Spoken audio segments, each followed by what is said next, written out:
6. Later. Much, much later.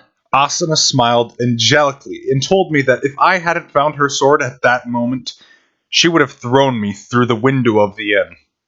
In truth, I hadn't spared a single thought for what might have happened if my suspicion had been false. It wasn't coincidence in my logic as much as it was panic, knowing that there was only seconds to spare before the time limit hit. So, when I barged into Asuna's room without asking, forced her to open her window, and yelled at her to press those buttons and eject all her stuff, I wasn't acting in my right mind. At least, I hoped I wasn't. Order finally returned out of chaos 3 minutes after I held out the wind fleuret +4 to Asuna. All the many items spilled over in the inn room were back in her item storage. Asuna sat on the side of her bed, dressed in her normal tunic and leather skirt. She silently cradled her precious, miraculous weapon in her hands, her face a mixture of emotion, probably caught between the polar extremes of joy and rage. As for me, I sat in the guest chair in the corner of the room, breaking into a cold sweat as I reflected on what I'd actually just done. There was no time in explaining anything until I got her to press that materialize all items button several layers deep in the menu. But once that step was complete, there was no more time limit, which meant I had no reason to search for the sword myself. Perhaps I had gone a step too far by ransacking the crown of delicate snow that was Asuna's undergarments on top of the pile. On the other hand, I still couldn't fathom why she would need so many of them. If my hazy memory served, there were enough of them that she could change every day for 2 weeks without reusing any. Yes, there were light enough that you could store a nearly infinite supply, but those weren't cheap. The silky smooth ones cost a quite pretty penny at the NPC shops, and surely that kind of scratch was better spent raising one of the properties of her armor. So, I've done some self-examination, came a voice from the other side of the room. I hurriedly sat up straight. Yes? If the anger I'm feeling represents 99G, then my joy is 100G. Therefore, the one leftover G that represents my gratitude to you, she said, a light flashing in her eye. So, what is the represented in G? I asked. Isn't it obvious? If my anger had been the greater force, I would have pummeled you to make up the difference. Oh, so you're talking about G as in gravity, not gold? I guess that makes sense. I'm glad you understand. Now, will you please explain? Why was my supposedly shattered sword left in my inventory? And why didn't you barge into my room like this? Of course. But it's a very long story, and I'm not even sure how exactly it works myself. I don't mind. You've gone all night. And the fencer, her beloved sword back in hand, finally cracked a menacing smile. I went down to the check-in counter and bought a small bottle of herb wine and a mysterious bag of assorted nuts. When I got back to the door up to room 207, I politely knocked and waited for an answer before opening. Once the wine was poured, we shared a toast to the recovery of her fleuret, though there was still a dangerous air in her attitude. I moistened my tongue with a sip of the sweetly sour, non-alcoholic wine, and decided that getting right to the point was in my best interest. A minute ago, you asked why your shattered sword was in your item storage. Yes, and? Well, that was the hitch, the trick, the centerpiece of an upgrading scam. Her eyes narrowed at the clear direction of the conversation. After that last word, she nodded silently, pressing me onward. It might be faster to show you than explain, I said, bringing my hand to call up my own menu and hitting the visibility button. I touched the top and bottom of the screens and flipped it around until I got to an angle that was easily visible for both of us, and then pointed out a spot. Right here. See how the right-hand cell in my equipment mannequin has an icon for my Needleblade +6? Her hazel eyes glanced at the sword's grip poking out of my back, and she nodded. I reached backwards and removed the entire scabbard, which was affixed to my coat, and dropped it to the floor with a heavy thud. A few seconds later, the icon on my menu was grayed out. This indicates that the equipped weapon has been dropped. It happens if you fumble the weapon in battle, or an enemy uses a disarm attack on you. Yes, I'm familiar. It can be quite alarming if you're not used to it. You can stay calm and pick it up once you evade the next attack, but it's tricky at first. The swamp kobold trappers in the middle of the first floor were the first to use disarms. I hear there are quite a few casualties around then. In Argo's strategy guide, she warns not to attempt to pick it up right away. When I had to fight them, I dropped a spare rapier first, almost like a good luck charm. Ha, that's a good idea. You can do that if you got plenty of the same weapon. I was impressed. It wasn't the kind of idea you'd expect a new player to implement, although maybe her lack of experience gave her greater creativity in tackling the game's challenges. But I digress. If you don't pick up the dropped weapon, it eventually goes into abandoned state, which gradually decreases its durability rating. Asuna, go ahead and pick up that sword. She raised an eyebrow, dutifully stuck the wind fleuret back into her waist attachment point, and bent down to my scabbard. Asuna lift the simple one-handed longsword with both hands, grunting. This is heavy! Am I doing this right? That's good. Now take a look. I poked at my window. I still floating above the table. The cell of my anneal blade grayed out had gone completely empty the moment Asuna picked it up. In combat, this is called weapon snatching. Unlike a disarm attack, snatching the enemies don't show up until much later in the game. For solo players, that can be deadly. There's a weapon skill modification called Quick Change that you'll have to get before you fight them. But that's not the point. I cleared my throat and attempted to get back on topic again. You can give me your equipped weapon to your friends, even when you're not in battle. Instead of a snatch, it's called a handover. So anyway, if someone picks up your weapon, or you hand it to them, the weapon cell in your menu goes blank, including situations like the one where you gave the blacksmith your wind fleuret. She must have seen where I was taking this at last. Her eyes went wide and then filled with a sharp light. But here's the thing. The equipment cell might be empty, as though you're not equipping anything.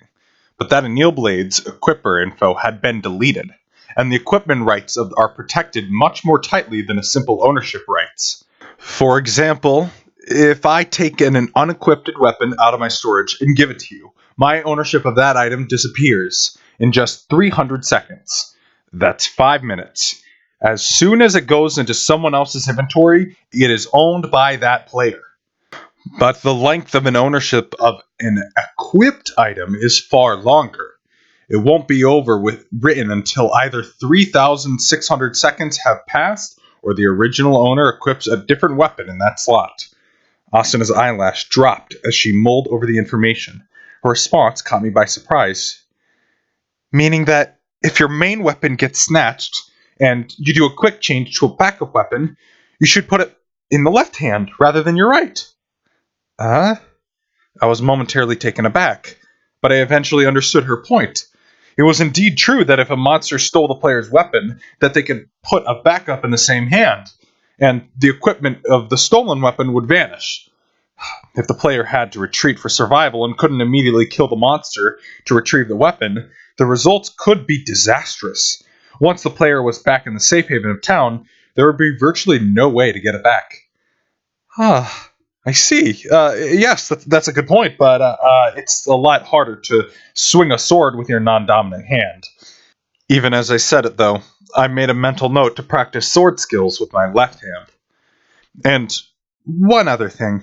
When you barge into my room and force yourself to peek at my equipment mannequin, that's what you were checking, yes? That I hadn't equipped another weapon in its place? So if that was the very first condition, I nodded slowly, as she stared directly into my eyes. Yes, that's right.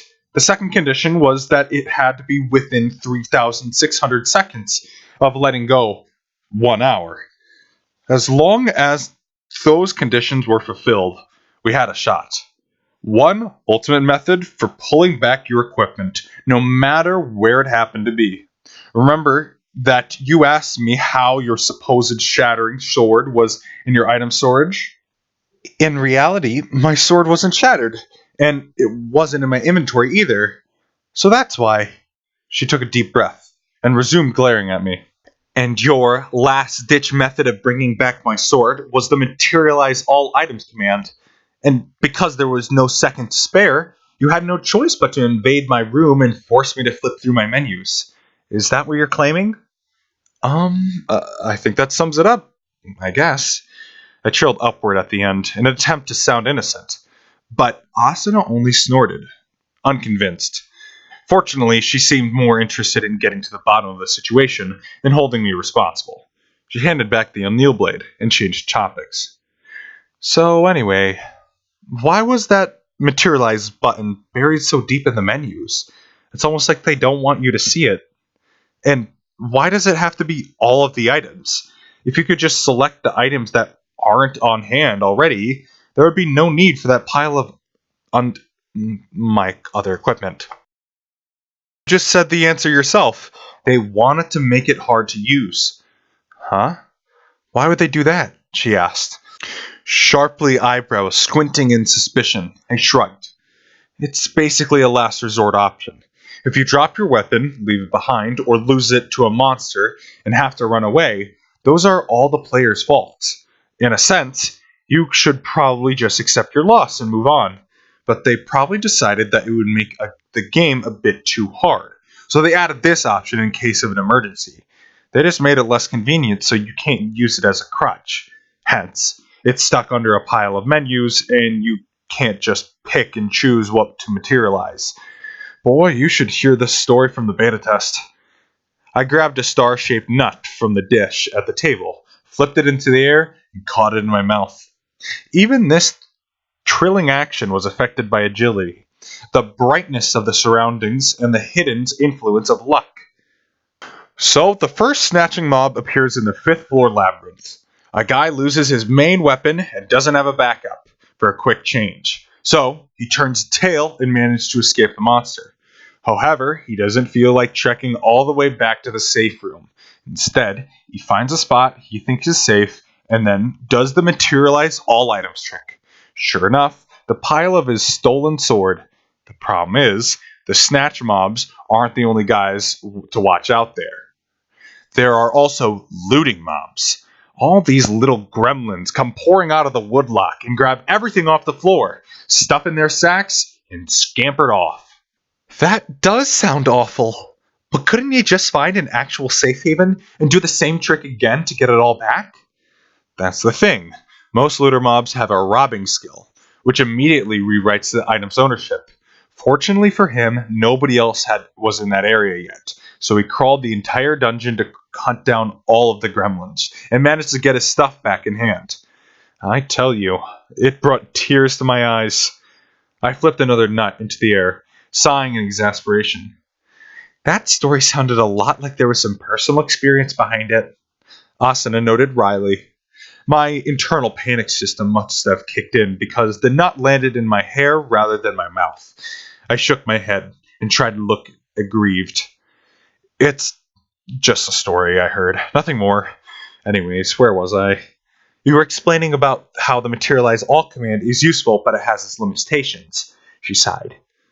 Reached out to pluck the star-shaped nut off my head. Before I could ask what she planned to do with it, she flicked it and finger directly into the open crack of my mouth. I crunched it with my teeth, marveling at her accuracy.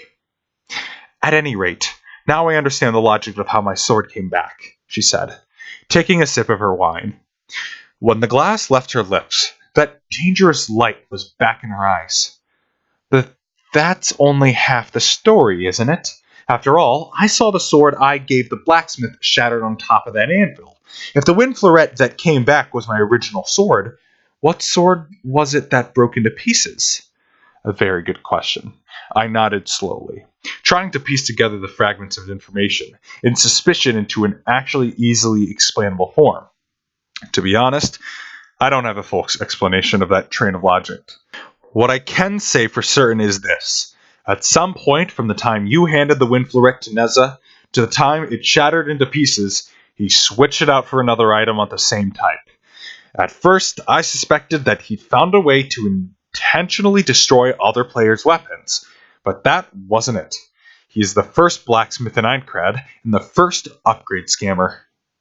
Upgrade scams, enchantment scams, and foraging scams, and refinement scams. The name varied depending on the title of game, but it was a classic, traditional means of deception that had been around since the early days of MMORPGs. The method was simple. The blacksmith, or other type of crafter, put a sign advertising his weapon upgrade service, charged his clients expensive fees, and then embezzled the funds by pretending the upgrade attempt destroyed the item.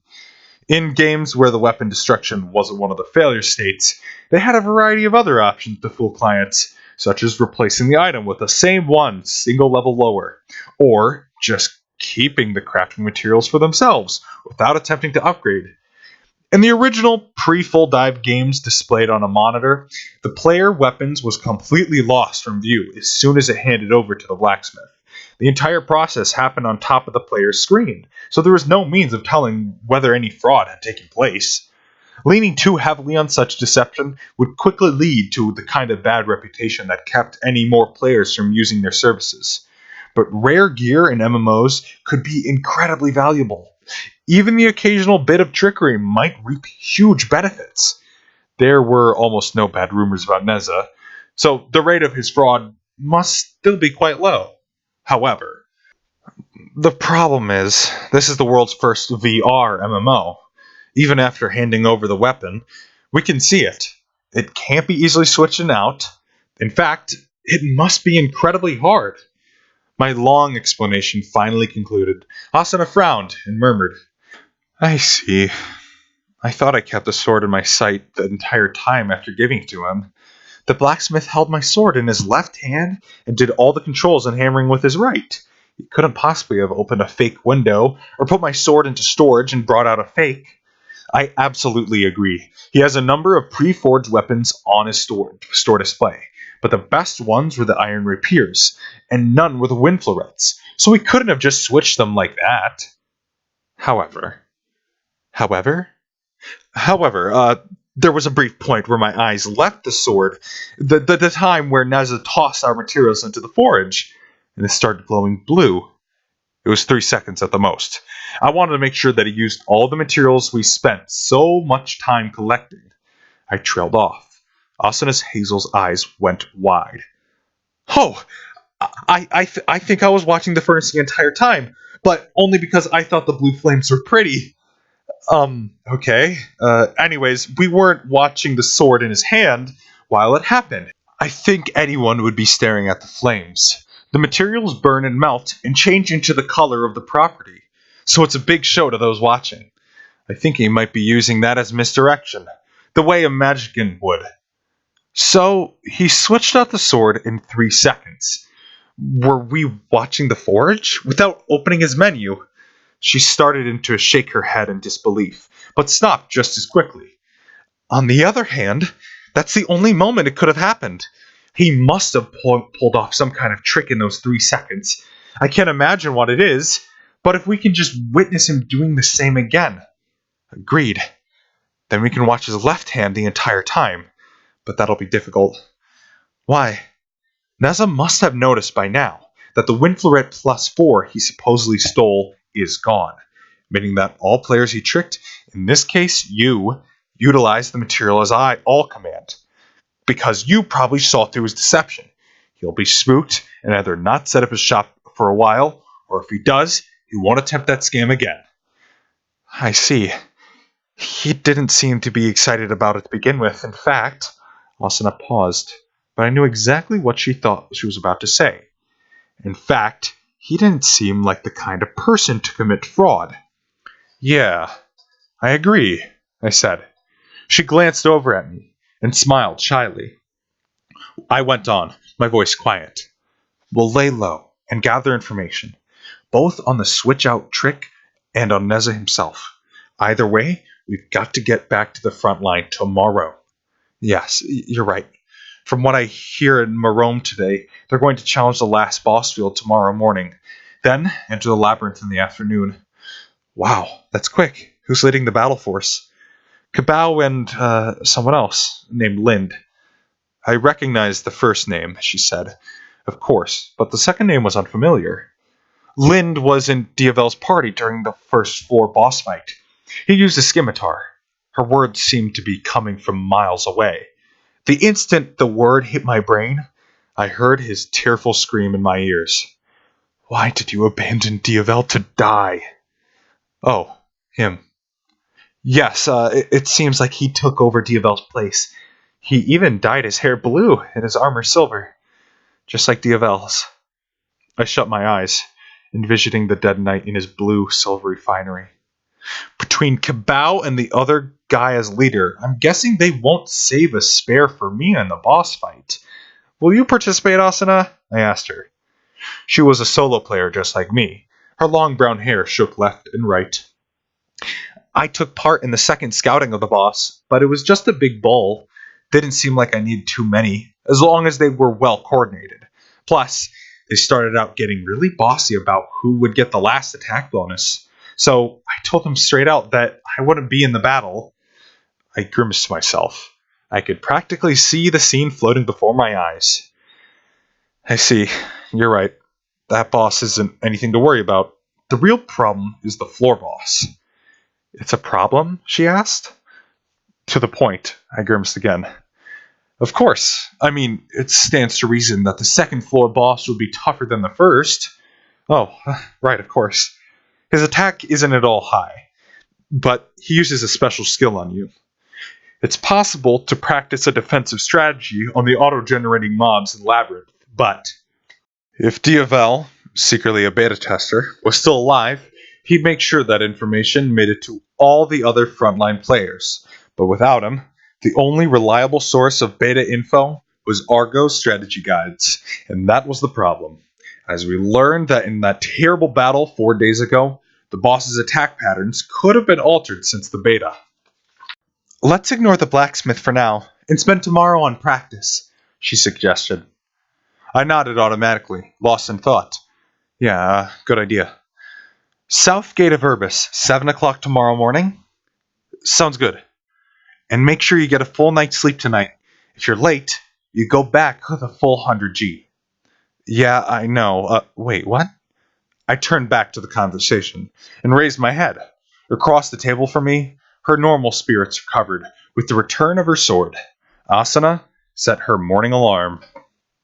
7.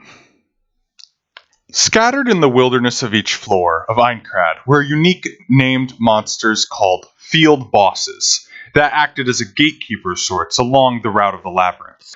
Field bosses were always found in tight areas adjacent to sheer cliffs or river rapids, natural choke points that couldn't be passed without defeating the Guardian. What this meant, in practice, was that while each floor might be circular in shape, it was broadly divided into multiple discrete zones. The second floor was split into a wide northern area and a cramped southern area, which meant there was only one field boss on the entire floor. It was named Bulbous Bow, a combination of bull and bulbous bow, the protruding bulb at the front of many large ships. As the name suggested, it was a massive bull with a bulging rounded forehead that it used for powerful and deadly charging attacks. I watched the distant 12-foot-tall monster paw at the ground with the powerful legs and its lower four-horned head. Since his fur is black and brown, does that make him a black wagyu? I wondered. You'll have to ask them to share any meat it drops in order to find out, Asuna replied, disinterested. I actually gave that option serious thought. Many of the animal-type monsters in Einkrad dropped food items like so-and-so meat and so-and-so eggs that could actually be cooked up into meals. The flavors varied far more widely than the offerings available from the NPC's restaurants in town, meaning that some of them tasted much better than what you could buy, while some were much worse. The trembling oxen that roamed the second floor had such unfortunately tough meat that you could chew it forever without it softening up. On the other hand, the trembling cows weren't bad at all. Therefore, you'd expect the boss of all the cattle on the level would taste better than any of them. I rued my lack of foresight in not testing that theory during the beta. Forget about that. They're starting. Her elbow snapped me out of my reverie, and I concentrated on the sight below. I, Kirito, the swordsman, and my companion for the last 2 days, Asuna the fencer, were in a position atop one of the mesas that looked down on the field boss's lair. Some low trees growing right at the lip of the mountain top made for an excellent camouflage that kept us hidden from those below. The basin was about 200 yards long and 50 yards wide. The bulbous bough stood its ground, ready to turn aggro at any moment, as a neatly organized attack party inched toward it. The group was made of 2 full parties, and 3 reserves, and 15 players total. It didn't seem that impressive in comparison to the 40-some warriors that tackled the kobold lore on the first boss, but field bosses were generally designed so that even a single party of a decent level could emerge triumphant. 15 was more than enough to do the job, but that deepened on their knowledge of the boss's patterns and their ability to work seamlessly as a team. I muttered to myself, watching the raid closely. Asuna whispered, "Which ones are the tanks and which ones are the attackers?" I was just noticing that both parties look awfully similar from up here. The bulbous bough was the size of a small mountain, but its attack patterns were quite simple. Charge, turn, charge, turn. With 2 parties, the orthodox strategy said that the tanks should hold its attention and absorb its charges, while the attackers did all the damage at its flanks. But from what I could tell, there was no real difference in the equipment of the 2 parties of 6. Both had roughly the same number of heavily armored tanks and lightly armored attackers. I continued to squint down at them from the height of 300 yards, and eventually noticed a subtle detail. Wait, look at the cloth they're wearing under their armor. Huh? Oh, you're right. Each party has its own color. It was hard to tell beneath all the metal and leather armor, but Asuna was correct. The right-hand party wore royal blue doublets, and 6 of the left were clad in moss green. If the colors were meant for easy visual identification of either party, it made more sense to wear brightly colored sashes on top of the armor. Also, blue and green weren't the most distinction of opposing colors. No, those were not temporary colors arranged for this fight. They're probably original uniform designs for their parties. They didn't reform into new parties based on their battle roles, Asuna noted, her voice hard. The blue party on the right is Lind. They're all Diavel's friends. And the green party on the left is Kabao's. I suppose they weren't the type to get along. Maybe they're just figured that they'll perform better if each team is made up of familiar faces. But that will make coordination across the parties worse. It seems obvious that against that boss, you'd want one team to pull aggro from him, and the other to deal all the damage. You're absolutely right, I agreed. The slowly advancing 12 below had finally reached the boss's reaction zone. It roared. Even the ground here seemed to shake.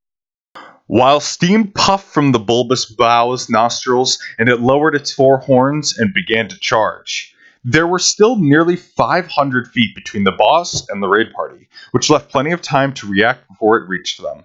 But that was easy to say from my safe vantage point. Those fighters down on the ground no doubt felt like the bull would reach them in no time at all.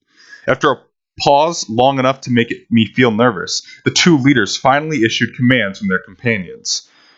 On either side, heavily armored fighters stepped forward, raised their shields, and roared. That was not bluster, but a skill called Howl that increased the target's aggression and made it focus attack on the user. At least it was supposed to. Wait a second. Why are they both trying to pull aggro? I wondered. The bulbous bough looked back and forth between the 2 indecisions, and then ultimately selected the blue party. The fighter who had howled and the one other shield user inched forward and stood their ground, crouching. 2 seconds later, thwam! The giant bull collided with the 2 fighters. If their defense was not up to the task, they'd be thrown into the air and take massive damage. But fortunately, they managed to stay on their feet, despite being knocked 10 yards backward. The other 4 members of Lin's party descended on the beast, unleashing sword skills on its open flanks. I feel nervous when watching them, but it seems they might manage to win, Asuna murmured, unimpressed. I hesitantly agreed. Yeah, I guess. It's supposed to be beatable by a single party, but Kabao's green party was standing off to the side rather than joining the fray. In fact, the tank was still up front, tensing himself for another howl once the cooldown timer expired. Seems to me like there is no point forming a raid party in the first place. They're more like parties competing for the same mob. Maybe it's working for now, but who can say if that will last? I sighed. At this point, I began to wonder about the 3 reserve members who weren't in equal camps of Lind and Kambao's men. Were they aligned with either side? I took my eyes off the fight and examined the backup adventurers standing far to the rear. Huh? I grunted. Asuna gave me a questioning look, but I didn't have the presence of mind to answer her. I leaned forward. Standing at the center of the 3 was a burly swordsman. He wore dark branded armor and pointed bassinet helm that looked like an onion sprout. The leader of the 5 men I saw last night, trailing Neza at the bar. His outfit was humorous, but I would never have forgotten the sharpness of his eyes when he noticed me listening in on them. It seemed likely that the other 2 reserve members were also in Neza's party. What were they doing here? I muttered. Asuna shot me another suspicious look. I pointed down at the rear of the battleground. Do you know the names of those 3 guys on standby? Particularly in the middle one, with the bassinet. Bassinet? Aren't those baby cribs? Huh? No. I mean the guy at the point helm with the visor that looks like a duckbill. That's called a bassinet helm. Oh, maybe. They're spelled differently. It's really irritating being stuck in this world means I can't open a dictionary. Maybe someone will make one. I think it would be nearly impossible to craft an EJ dictionary by writing hand. On the other hand, Argo did say that some folks were looking to create a simple game encyclopedia of sorts. Wait, why are we talking about this? I pulled us back to the topic at hand by pointing down at the rear of the basin. That round guy in the middle of the reserve members? Ever see him before? I have, she said, easily. I froze for a moment, and then turned on the fencer, the questions flowing out of me. When did you see him? Where? Who is he? Yesterday morning. Exactly where he was standing now. He was at the bulbous bough scattering session. Remember how I told you about that? His name is Orlando, I think. Orlando? First a knight, now a paladin, I muttered to myself. Asuna raised a questioning eyebrow. I added a quick explanation, as the 3 men continued to survey the battle before them. Orlando was the name of a knight who served in King Charlemagne of France, and bore a legendary blade, Durandal. He was an invincible hero. A knight? I see. Something in her voice made me curious, and it was my turn to cast her a quizzical look. She extended a slender finger to point to the short warrior with the 2-handed sword to the right of her onion-headed paladin. When we did introductions, he called himself Beowulf. That was another legendary hero, right? From England. And the skinny spearman on the other side was Concalion. The name sounded familiar too. Oh, yes, it's another legendary hero. I think he's Celtic, I added. Asuna shrugged her shoulders. Apparently, they have already decided the guild's name. I think it was Legendary Braves. I see. I couldn't think of anything better to say. A player was free to choose any name they wanted to attach their MMO avatar, as long as it didn't violate the game's terms of service, that is. If they wanted to make their name their guild Legend Braves, and pretend that they were all legendary heroes, that was their right. In fact, it was probably fairly rare for names like those to go unclaimed in MMOs. But I couldn't shake the feeling that it was much harder to sell a VR MMO, where you literally became your avatar. That took guts. But what if their choice names was a statement of intent? Perhaps they meant to grow into heroes, like their name suggested. You couldn't just write that off as youthful exuberance. Orlando, Beowulf, and Kunkulian were currently standing just behind the front line of players' progress in SAO. In terms of pure distance, they were 200 yards closer than I was. Before I could ask the question, Asuna said, "They just showed up in Marome yesterday morning, where all the frontline players were gathered, and asked to take part. Lind checked out their stats and said that their levels and skill proficiencies were a bit below average for the group, but their equipment was good and powered up. So, instead of putting them in the main force, he let them join the reserve fighters. Part of the reason I didn't join in is because they showed up around out the group." I see, that makes sense. I nodded slowly and gazed down at the three heroes, feeling conflicted. I hadn't explained to Asuna yet that they were Neza's friends. Based on this new information, he must be another member of the Legend Braves. Perhaps the reason he had the name Neza was not another knight or hero, but because he was a crafter, not a fighter. This also led me to a new conjecture. One that explained how the three men that neither of us had seen until a day ago, who hadn't taken part of the first floor boss raid, could be here right with us on the frontline warriors. Boom!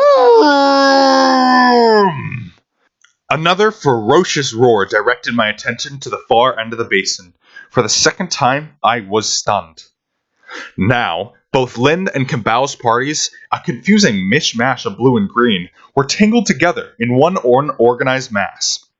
They had been squabbling over who was drawing the bulbous boughs aggro and collided in attempt to get into the proper position to defend his charge. The shield-carrying tanks had lost their balance. It took quite a long time for a heavy warrior to recover from the tumble status, and no one was able to defend. "Watch out!" Asuna hissed. "Attackers! Dash out of the way!" I shouted. They couldn't hear me, of course, but Kabao and Lin finally raised their hands, and the 8 light warriors darted left to right. But they weren't quite fast enough. The Raging Ox passed right through the line of shield-bearing warriors, who were just now getting back to their feet, and who caught Swordsman with his 4 horns. With a vicious toss of his head, they flew high into the air. Asuna and I both gasped. I had a momentary premonition of both the men shattering into glass, either in mid-air or when they both crashed to earth. Fortunately, perhaps because of the soft grass they recovered, they got to their feet with a few bounces. They had trouble keeping their footing, however, they'd suffered quite a mental shock. Lin swung his arm again, probably the signal for retreat and potion recovery. At the same moment, Kabao looked back to the rear and battleground and waved his sword. As the bull dashed back to the far end of the basin, the 2 wounded members retreated, and the 2 of the reserve stepped forward to take their place. Orlando, the bassinet-wearing paladin, and Beowulf, his 2-handed sword. They ran forward with a few yards, and then stopped in apparent hesitation. The pair unleashed roars so loud that even Asuna and I could hear them, and resumed dashing toward the battle. Orlando reached behind his round shield and pulled out a longsword of the black iron that was unmistakable to me. The very same rare anneal blade that was only available as a reward for a quest on the first floor. The paladin brandished his sword, high glowing with the light of a high upgraded weapon, and valiantly charged the massive bull. The bulbous bough, the only field boss on the second floor of Aincrad, exploded into small mountains of worth of polygon shards about 25 minutes after the start of the battle. Based on the scale, level, and gear of the raid party, that was quite a long time, but it was easy to say that from my vantage point, safely removed from the danger. And above all, there was one new ironclad rule that had never existed in the beta. Even a single fatality was unacceptable as a result. In the sense, the 3 from the guild, technically still a team, Legend Braves, performed admirably compared to the first string of members who had fallen into the yellow danger zone. Their movements were a bit awkward, but they upheld their duty well. Well, that was nerve-wracking, but at least it all ended safely, Asuna said. She took 2 steps back from the lip of the flat mountain top, sat down on a rock, and looked up at me, crossing her legs. Well, what is it about those heroes? I nervously looked back down at the far end of the basin, wherein the 15 combatants were gathered together and raising a victorious cheer. However, there seemed to be differing degrees of celebration. Lynn's royal blue team and the colorless Braves were truly rejoicing, while Cabal's mossy green were a bit muted. Probably because it was Lynn's scimitar, pale edge, that had scored the last attack on the boss. I couldn't tell how much it was powered up at this distance, but the strength of its glow suggested that it was considerable amount of work had gone into it. I fixed Orlando, the paladin, with another gaze before I turned back to Asuna. He was standing boldly right next to Lind, sword and raised into the air. Asuna's cape and hood was off, and the morning light shone dazzlingly on her brown eyes. It was as though they stared right through my avatar and into my soul. There was no use hiding anything at this point. I summed up my courage and began to explain. Neza, the blacksmith, is one of the legend braves. What? So you mean... I nodded. Neza upgrading fraud was done at the order of their leader, Orlando. I think. Do you know exactly when Neza's smith shop first set up in Urbis? I think it was the very day that the second floor was opened. So, it had only been a week. But even bilking 1 or 2 high-powered wind florets or anneal blades a day would make them a ton of money. At least 10, no 20 times what you'd make in a day in farming those monsters. Remember what you said earlier? Orlando's group was weak, but they made up for it in good gear. Weapon skills have to be raised through experience in battle, but weapon upgrades are easy if you've got the money. So that's what's going on, she said, her voice hard. Asuna bolted to her feet, glared down at the battlefield, and then turned to the path that wound down the mountainside. I rushed to stop her. Wait, hang on. I know how you feel, but we have no proof yet. So you're just going to let them get away with it?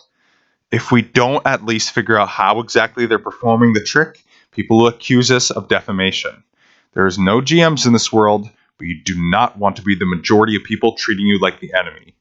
It's too late for me, but I'd hate to see you slapped at the beater tag, and a finger jabbed right at my face and stopped me mid-sentence. We're about to go adventuring in a dungeon together, and that's what you're trying to protect me from? Anyway, your point is taken. If we don't have any proof or explanation, the only thing we're producing is empty accusations. She pulled her finger back to her chin and looked down, her voice softening. I'll try to come up with some ideas on my own, something that won't just expose how their weapon switching trick works, but also give us some solid proof. There was a different kind of fire blazing the fencer's eyes now, that I had no choice but to agree with her. Once the vicious battle party turned and headed back to the Marome to restock on supplies, we descended the mountain and stealthily raced across the narrow basin. The right to set the first footprint on the southern side of the second floor belonged to Lind and Cabal, but we didn't have the patience to sit around and wait for them. Plus, they seemed competitive enough that they would waste time arguing about who got there first. The far end of the basin turned into a narrow, winding canyon. The walls were nearly vertical, and so sheer that not a single hand could be seen. There was no climbing them. We took a breather in the empty gorge after our sprint, and then headed through the exit to a brand new site. Well, for Ofsenas, at least. The flat-top mountains, with 2 or 3 levels, were the same but gentle grasslands on the northern area, were replaced by a thick jungle. Vines and ivy crawled up the sides of the mountain, and clumps of fog here and there made visibility poor. There was one thing clearly visible through all the fog, however. Looming over everything on the far side of the jungle, the labyrinth tower on the second floor stretched all 300 feet to the bottom of the floor above. It seemed thinner than the first floor labyrinth, but it was a good 800 feet across. It was really more like a coliseum than a tower. We stared at the shape at the distance until Asuna finally broke the silence. What's that? I suspected that she was referring to the 2 protuberances extending from the upper half of the tower. Bull horns. Bull? When we get closer, you'll see a huge relief of a bull on the other side of the tower. It's kind of the theme of the second floor. I just figured that giant one they killed was the last of the ox things. Not even close. The Moo Moo Kingdom is only getting started. The ones ahead are certainly beefy, but they don't look very tasty. I coughed to hide my embarrassment at the terrible pun that clapped my eyes, and to switch gears. Well, let's get going. The last village is about a half-mile to the southeast, and beyond that is the labyrinth.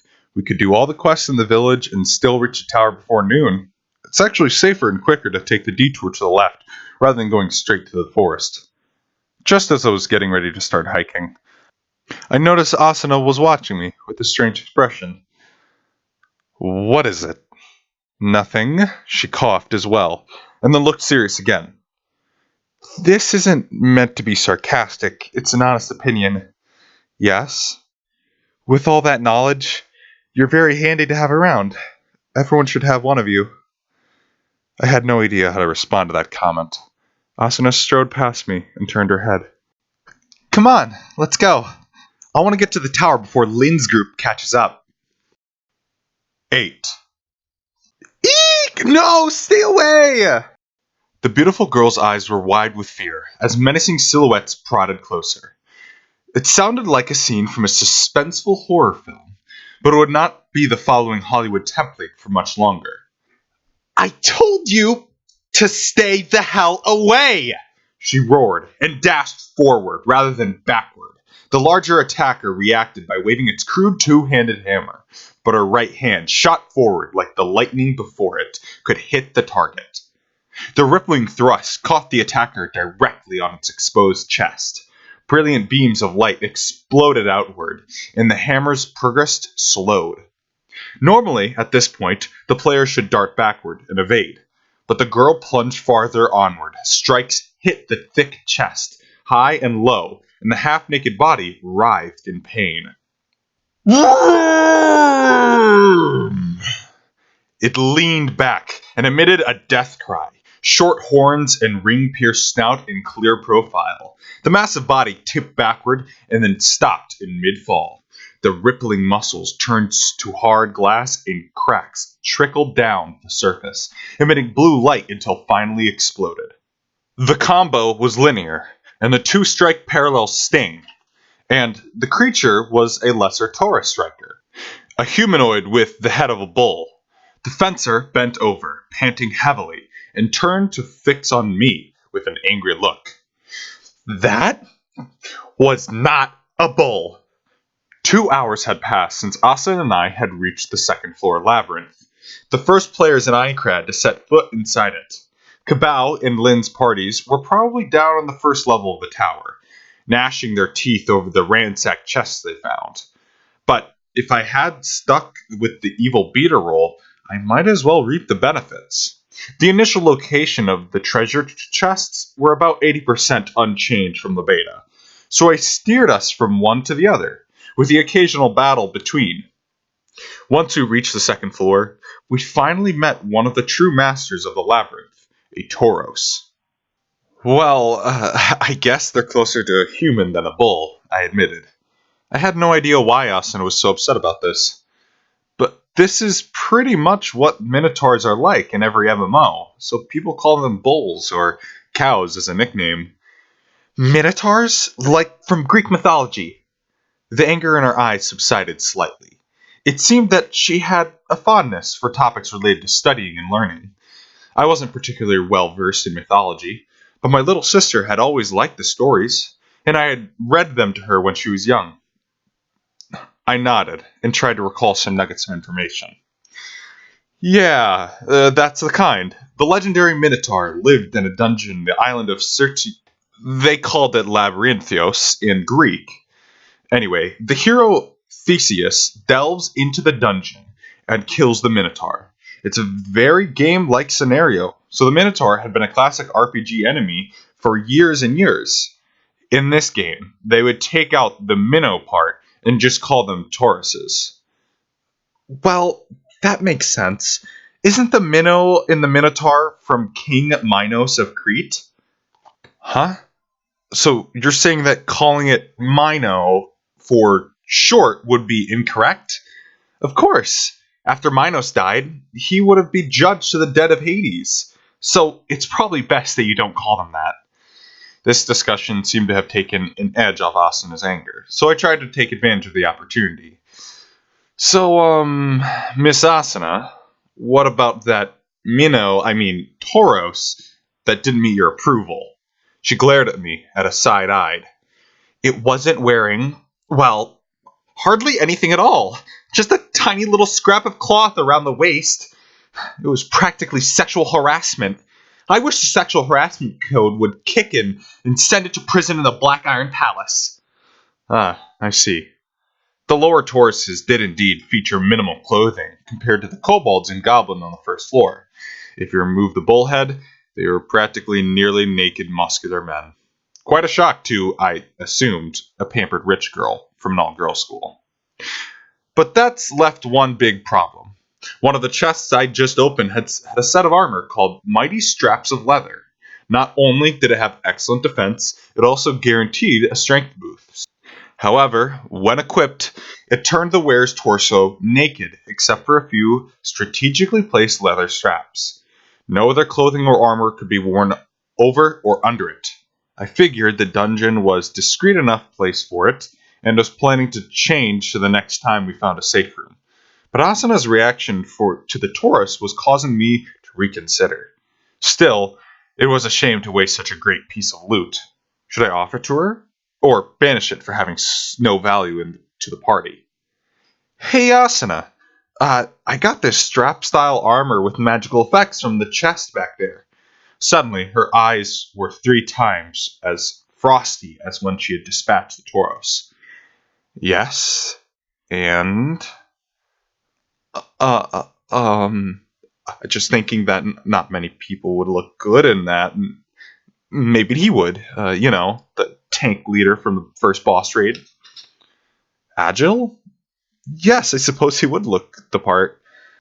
I met him at the reconnaissance mission for the bulbous bow yesterday. I hid my surprise with an expert poker face, secretly relieved that I had avoided stepping on a landmine. Oh, really? But he wasn't in the actual battle today, was he? I don't think he really gets along with Lyndon Cabal, but he did say he'll be there for the floor boss. So you'll see him there. Why don't you give it to him then? Good idea. So anyway, do you think you could handle the Taurus numbing impact? Oh, just call them minnows already. I think I'll be fine after 2 or 3 encounters. Okay. The boss's numbing effect is way wider than the normal ones, but the timing works in the exact same way. Anyway, shall we go to the next block? She nodded, with a hint of fatigue, got to her feet, and started marching off towards the exit. We defeated 4 more Tauruses after that, but they were timed to pop at set intervals, so you couldn't hunt tons of them even if you wanted to.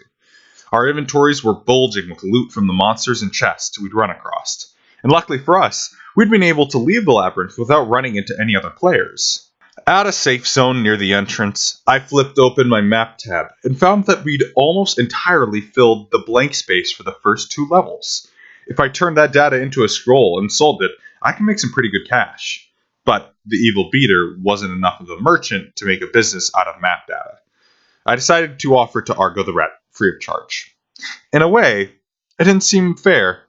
By tomorrow, Argo would be selling the latest strategy guide out of the nearest town, based on the intel provided by me and from the other former beta testers. And I'd have to spend 500 coal for it. But I couldn't complain too much. She claimed that the funds she earned selling the guides to the top players went to producing the free versions for the middle zone folk who were still catching up. I switched tabs and shot her an instant message with the map data, and then yawned wildly, and looked up at the sky. Looming over the overgrown jungle was not actually sky, but the bottom of the 3rd floor. Yet the sunset rays coming from the outer perimeter of Einkrad cast a lid overhead in brilliant, beautiful orange. Today is December 9th, a Friday. It's gotta be winter on the other side by now, Asuna murmured. I gave her some thought. I read in some article that, depending on the floor, some places in Aincrad are actually modeled after the current weather conditions. Maybe if we climb a bit higher, it'll be winter. I don't know whether I want that or not, but she trailed off. I turned to look at her. Her lips were pursed, and I couldn't tell if she was feeling angry or shy. It was just an idea. What if we reached the floor with the proper seasons by Christmas? And it snows that day. Oh, good point. It's already December. By Christmas would mean 15 days left. I sure hope we finish this floor by then. Well, that's not very ambitious of you. I want to be through here within a week. No, 5 days. I'm exhausted from all these cows. Austin. I couldn't help it. She stared at me, blank-faced, for several seconds, and then her cheeks went bright red. She stomped on my foot, just soft enough to not cause damage. The fencer promptly turned and stomped off toward the town, forcing me to run after her. We walked for 20 minutes down the stone path, through the jungle, evading the battles whenever we could, and stopped for breath once we reached the limits of Terran, the village that would be served as a base for the boss raid. As I suspected, the main street was already packed with players. Once the bulbous bough that blocked the path was defeated, many who'd been staying in Marome made their way here. I carefully removed my black leather coat and covered half my face with the bandana that Asuna loved to hate. She couldn't complain, though. She was wearing her own hooded cape low over her face. Unfortunately, her reason that mine were almost polar opposites. So, I'm gonna go meet Argo in a little bit, I muttered, as we walked along the side of the street. Asananad was barely visible beneath her hood. That's perfect. I have my own reasons, my own business to do with her. I'll join you. Huh. I had no reason whatsoever to be afraid of Asana and Argo in the same place, which made it very strange that I felt sudden panic. I tried to hide the shiver that ran down my back by showing her the bar where we'd met up. But before I could, a sound hit my ears. I nearly missed it at the first, so I focused and caught it directly. The regular clanging of metal on metal. Not as melodious as a musical instrument. Tough and hard, like a tool. Asa and I shared a look and turned together in the direction of the sound, the eastern plaza of Taram. We proceeded quickly toward the plaza, stifling the urge to sprint. When we got there, our expectations were not betrayed. A carpet was laid out with an array of metal weapons and simple wooden sign. A portable forge and anvil. Seated on a folding chair, swinging away with his hammer, was a short blacksmith. It was Neza, a member of the Legend Braves, and Aincrad's first upgrade schemer. The nerve he's got. You saw through his deception yesterday, and instead of laying low, he's set up in the latest town, Asuna whispered, with a distaste from the shadow of a pillar. I was going to agree, but changed my tack at the last second. Actually, maybe the fact that he's here in Tehran is a sign of caution. I mean, he has no way of knowing that we'd be here at the same time. Maybe he's just avoiding Urbis for now, since that's where his fraud was discovered. It doesn't change the fact that he's got nerve. I mean, he's going to change towns and just shut up shop again. It means he's going to still going and doing his weapon switching trick, right? The silent mouthed words, weapon switching, then bit her lip. There was anger in her face. Of course, there was a number of emotions. My skill at reading expressions was near zero, so I had no way of knowing exactly what was on her mind. But it seemed to me that there was something like sadness shining in those eyes. Within the darkness of her hood, I turned to look back at Neza, who was a good 60 feet away, and said, He probably will. He's just being more careful about choosing his victims. What do you mean? If the Legend Braves are trying to leapfrog their way up to the ranks of the frontline players, they are not going to target those players for their scam. There's no point trying to reach that rank if no one else trusts you. But then, I gave my voice to a suspicion that had just popped into my head. Unless Orlando and his friends intend to cut Neza loose. After all, they might be friends in the same party, but the guild feature hadn't been unlocked in the game yet. There was no guild emblem showing on his player cursor to identify him, no proof that he was connected to Orlando or Beowulf. They might be forcing him to use his sleight of hand to bilk the other players out of money and equipment. And if the word got out that he was cheating to customers, they would cut him out of the team and avoid any black blow. But no, I dispelled that depressing thought with a sigh. The camaraderie I had witnessed after trailing Neza back to the bar did not signify a group that met online game for the first time.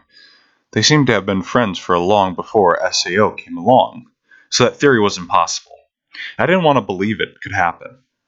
I felt a gaze on my cheek, and turned to see Asuna staring at me. If she was annoyed by my solidarity and muttering, she did not dig deeper for clarification. So I suppose that means they didn't classify me as one of the top players, since they weren't afraid of stealing my sword, she said bitterly. I hastily tried to do some damage control. No, I didn't mean it like that. When I was in the frontline players, organized players like the guys in green and blue earlier, you can tell someone's like that unless they have some visual identifier. I bet Neza didn't think that I was a top player either, and who was to say he wouldn't be right? Are you kidding? Aren't you getting ready to fight the next floor boss? Asuna shot back. I nodded out of the habit, but needed to clarify a bit. Well, I'd like to, but if Lind and Cabal say they don't want me, that's that. In fact, I feel like there's a high probability of that happening. Her eyebrows shot up at an extremely dangerous angle.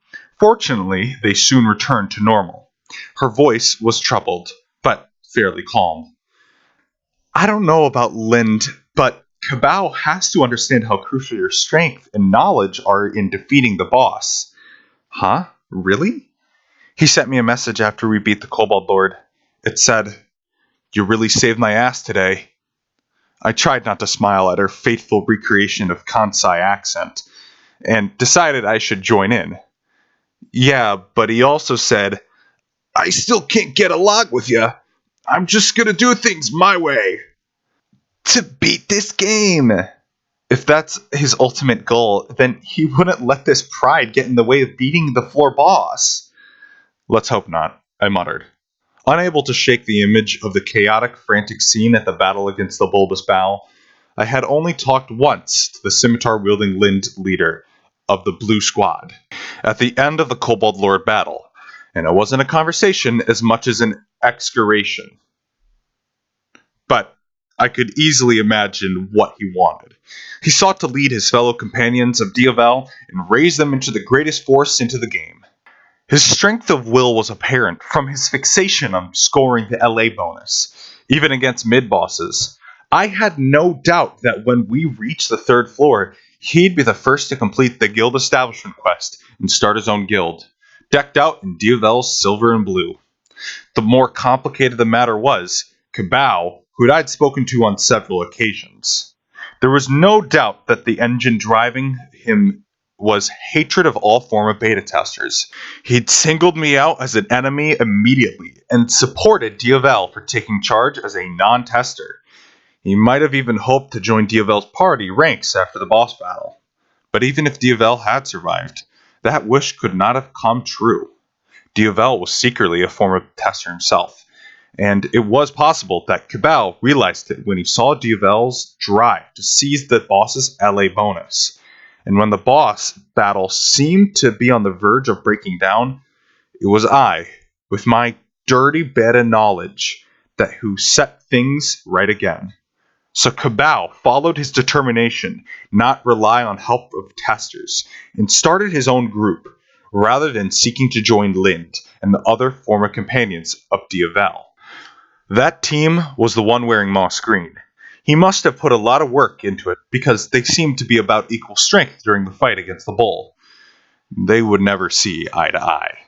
The top two teams, let's just call them guilds, would clash and compete, thereby raising the pace and power of all the frontier players. But that competition would also wreak havoc during raid battles, when teamwork was paramount.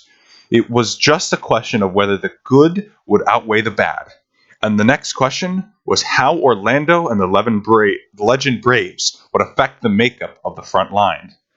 Oh, speaking of which, I said to Asuna, who was watching the blacksmith work, did Lind and Cabal parties have names yet?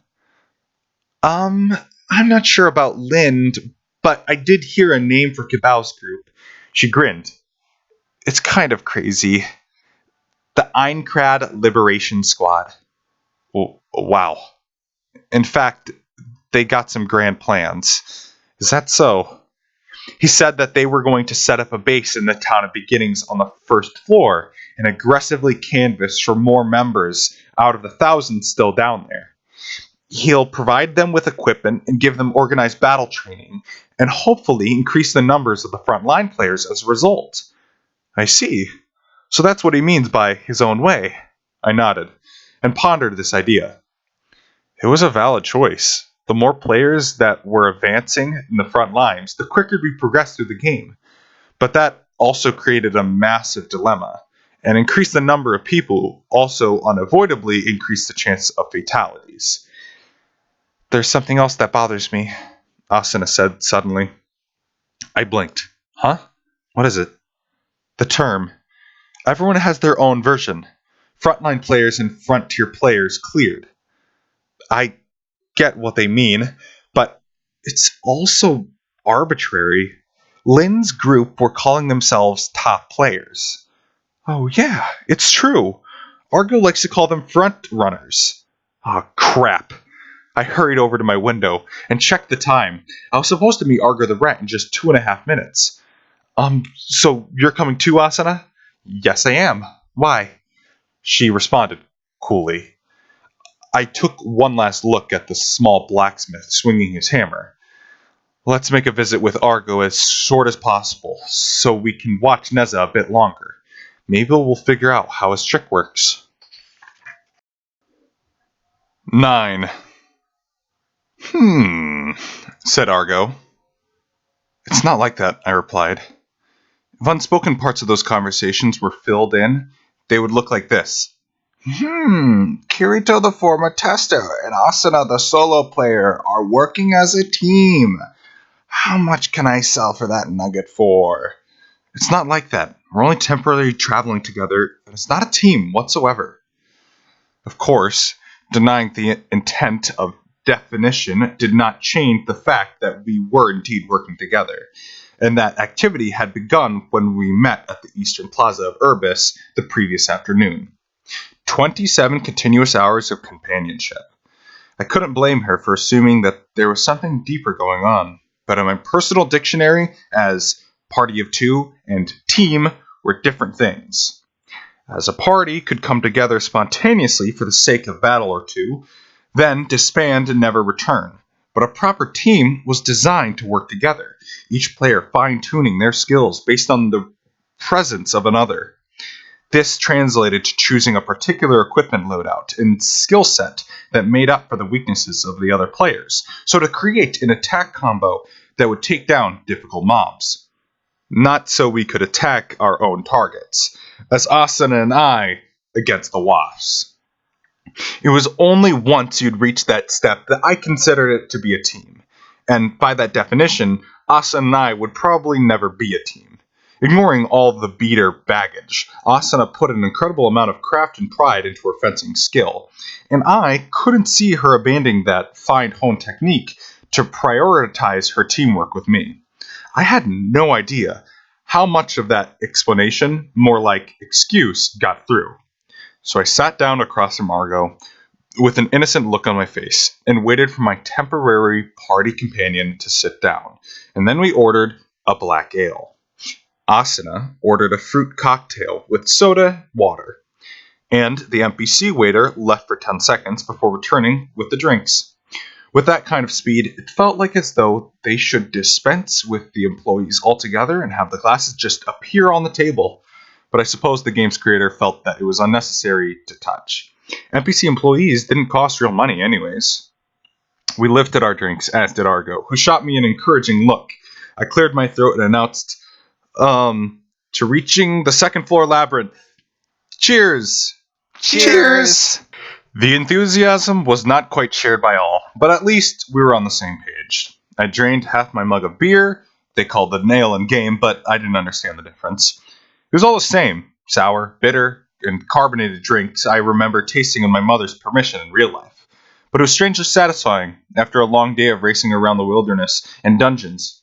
Though, from what I understood, the adult players of SAO thought that there was no reason for alcohol that didn't get you drunk.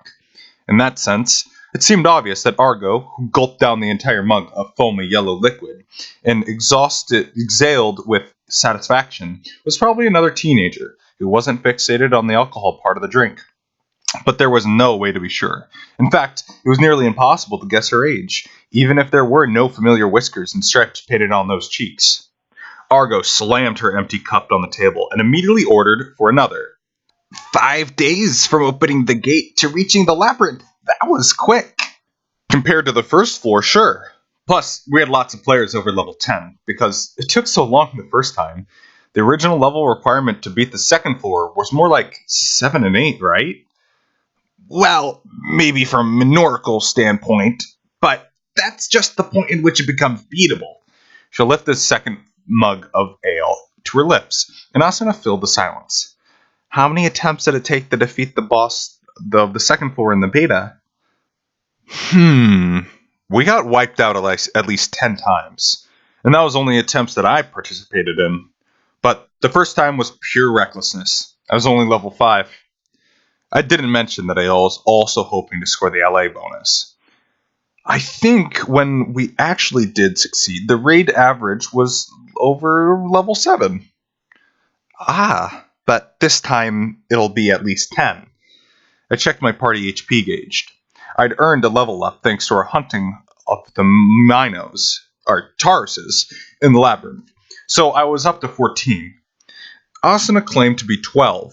Most likely, Lindenbaum's teams, the main muscle raid parties, would be about the same. Yeah, I'd bet about it'd be around 10. Statistically, that's high enough level. But floor bosses' battles don't follow the same rules as wimpy mobs. The battle against Ilfing, the Kobold Lord, seemed like it happened ages by now. Our average level was far higher than it had been during the beta test. Our leader, Diavel the Knight, was level 12, just like me. That did not stop the Kobold King's katana skills from draining all of Diavel's HP. The sheer firepower of a boss's attacks rendered the safe range of levels meaningless. Asa and I had thought in silence. Argo emptied 3/4 of her second mug and said, Plus, this boss is more about having good equipment than high levels. Yeah, that's the thing. I agreed with a sigh. The second floor boss had a special sword skill called Numbing Denotation. That wasn't primarily about dealing damage, but because of the increasing player's HP, was an adequate defense. Careful raising of debuff prevention, the equipment upgrades, was crucial. That would all be covered in the next edition of the Info Dealer's Strategy Guide series, no doubt. And all the frontline players would eagerly delve into upgrading system, and Neza would do a booming business here in this town. I grunted without realizing it. What if Neza hadn't moved from Urbis to Turan in order to wait out the storm, but because he foresaw that there would be a high demand for his services here? He might bilk other players out of their hard-earned rare gear without a care for his reputation, making the Legend Braves the top guild in the game, surpasses even Lind and Cabal's teams. And what would happen to Neza and the blacksmith? Argo. I brushed off the crawling sensation, going up my arms, and opened my window of the table. Here's the map data from the first floor to the second level of the labyrinth. I turned it into a scroll and plopped it down before her. She picked it up and made it disappear faster than any parlor magician. Thanks again, Keyboy. Like I always say, if you want the proper value of this information... No, I'm not trying to make a business out of map data. I couldn't sleep at night if I knew players were dying because they couldn't afford maps. However, I do have a job with a condition I want you to do for me in return. Oh, why don't you tell Big Sister what you want? She cast a sidelong glance at me. I could feel some kind of waves radiating off of Asuna, but I was too afraid to look, so I focused my eyes on Argo. I'm sure you're already aware of them. Already? I lowered my voice and looked around the bar. The entrance was at the far, narrow end of an alleyway, and no other players had come in. I want info on a team called the Legend Braves that took part on this morning's fight against the Bulbous Bow. All their names and how they got together. Ah, and your condition?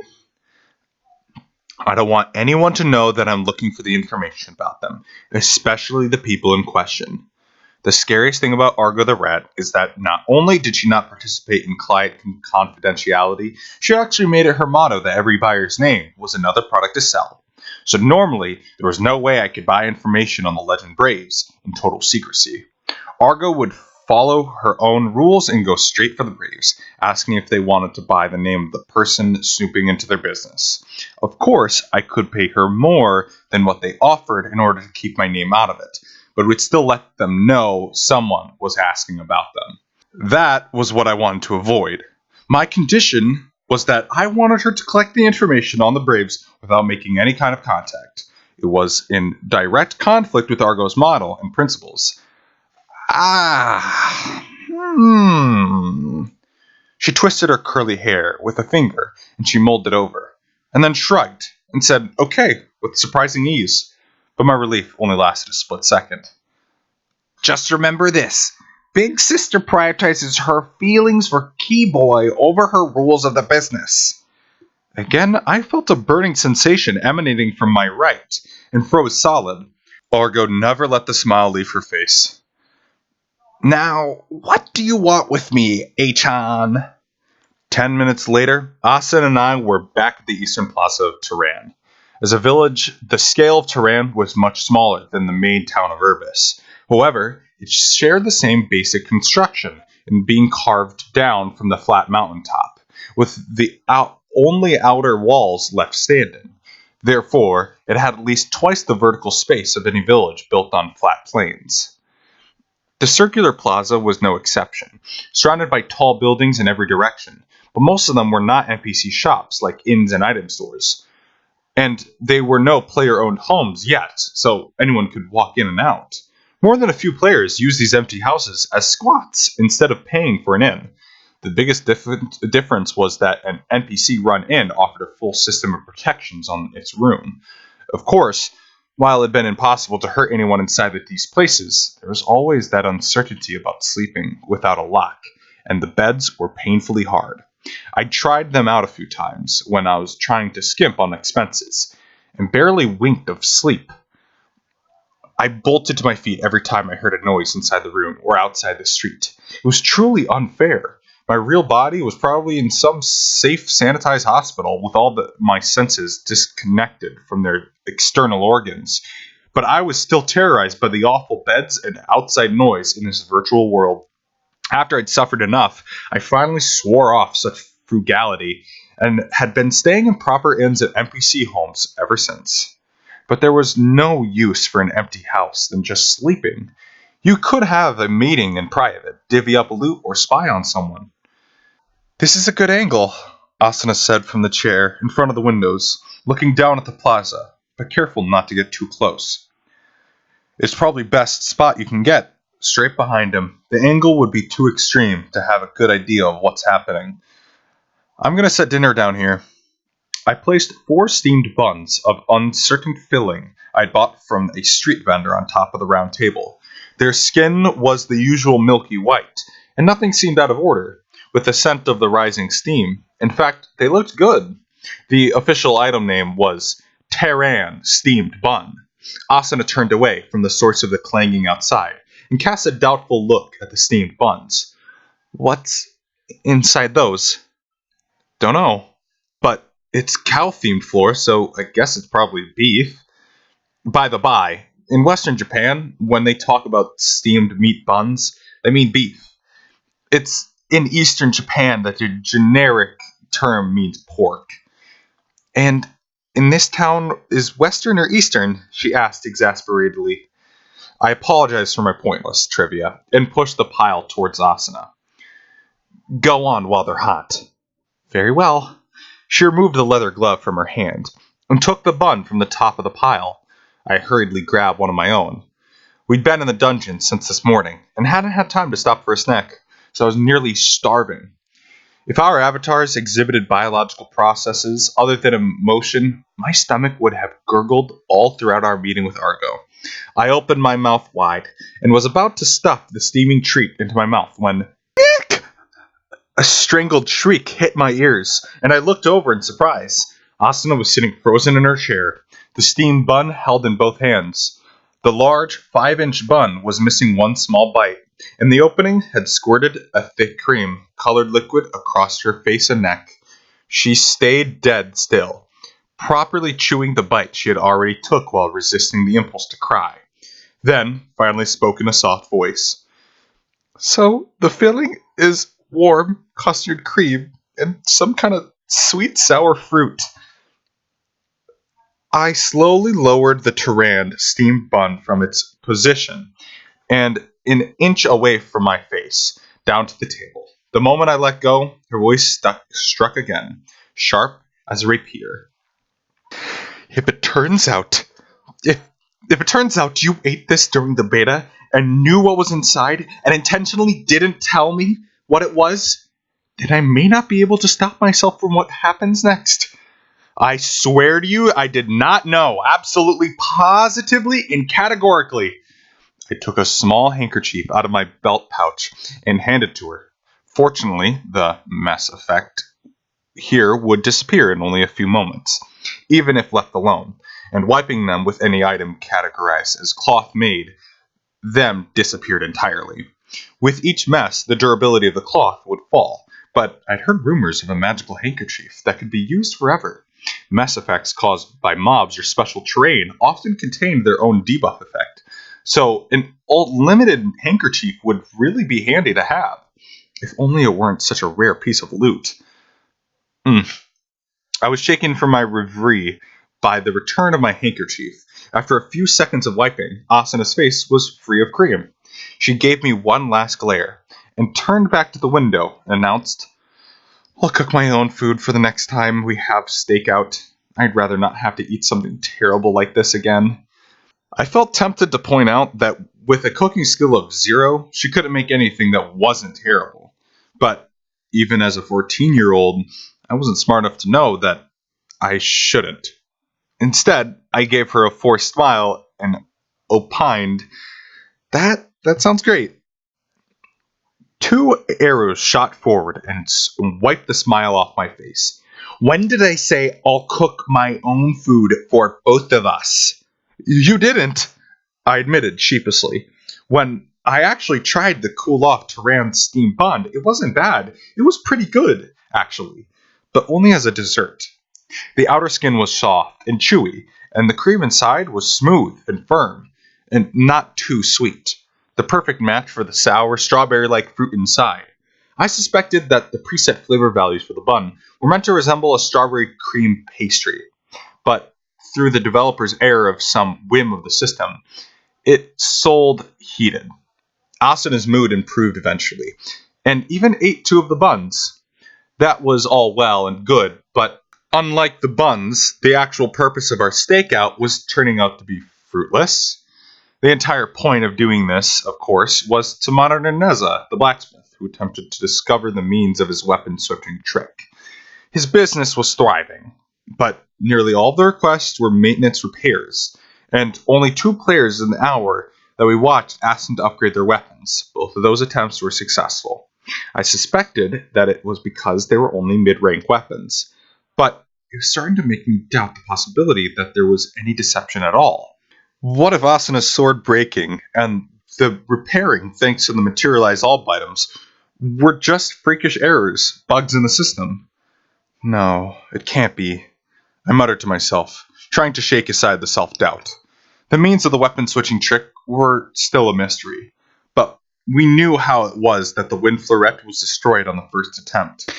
It was a very piece of information that Asuna bought from Argo.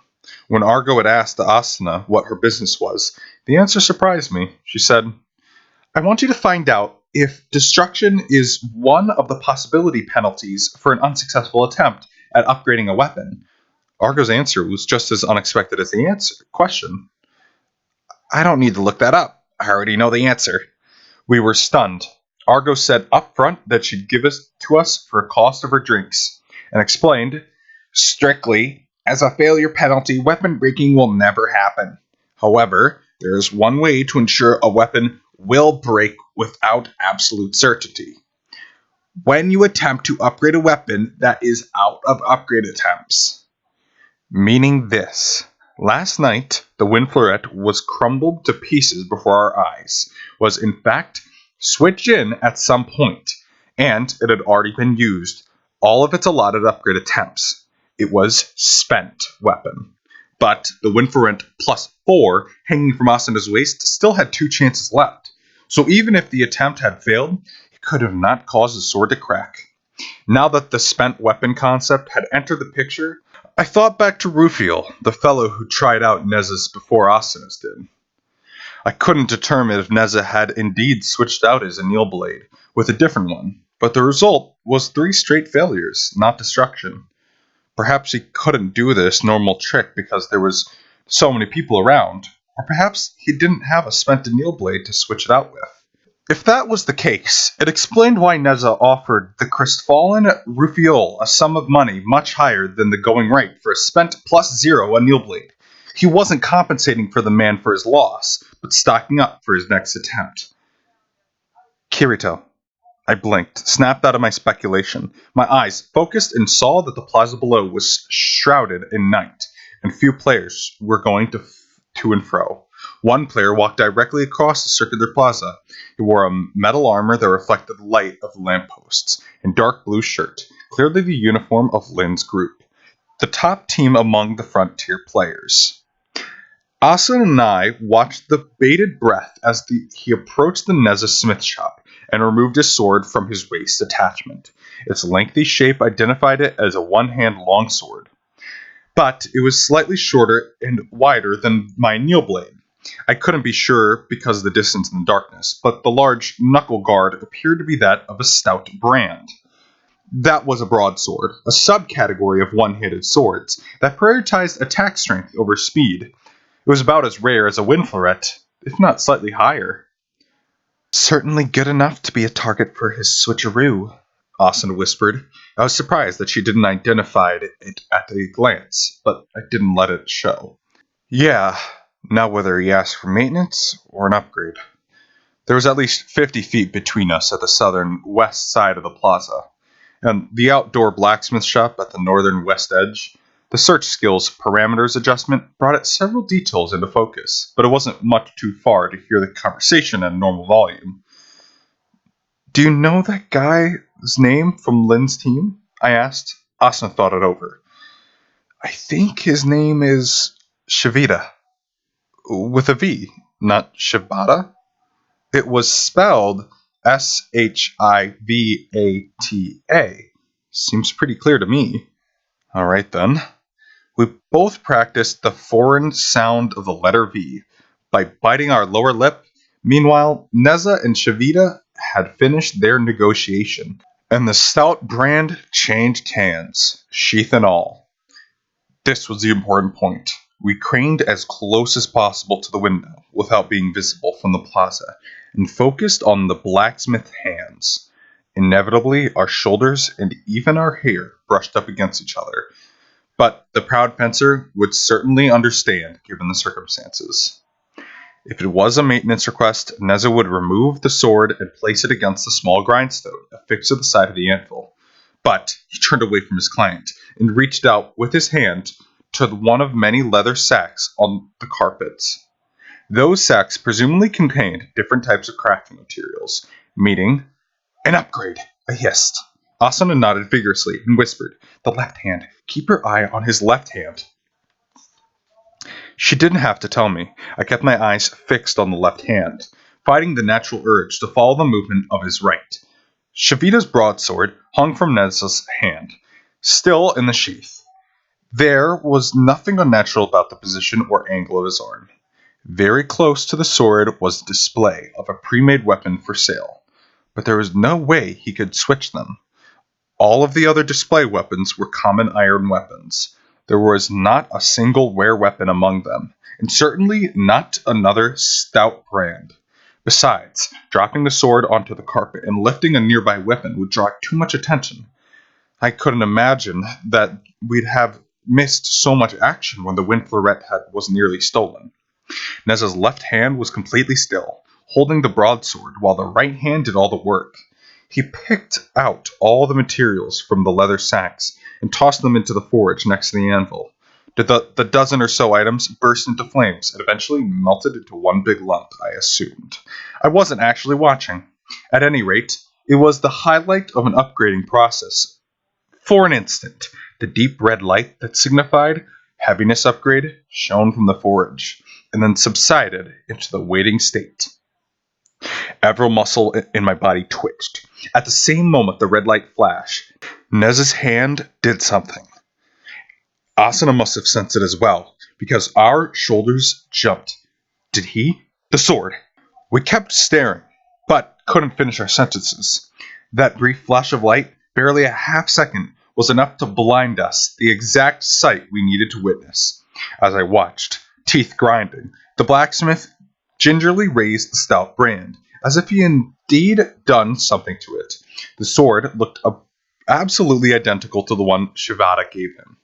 He grabbed the hilt with his right hand, and slowly pulled the sword out, and then placed the thick blade onto the red flames of the forge. After a few seconds, all the light transferred to the weapon. He placed it on the anvil and picked up his smithing hammer with his right hand, and began striking the sword. 5, 8, 10. Just as we feared. The dark gray blade of the stout brand shattered into pieces. This time, neither of us missed it. "What now?" Asuna asked. Watching the quiet plaza from the windowsill, it was clear that she was referring to Shivata showed remarkable restraint in bottling up his anger and disappointment and left with a minimal complaint to Neza. Asuna was wondering if we should track him down and reveal the existence of the deception. From a sympathy standpoint, I wanted to tell him, because within an hour he could use the materialize all button to receive his sword.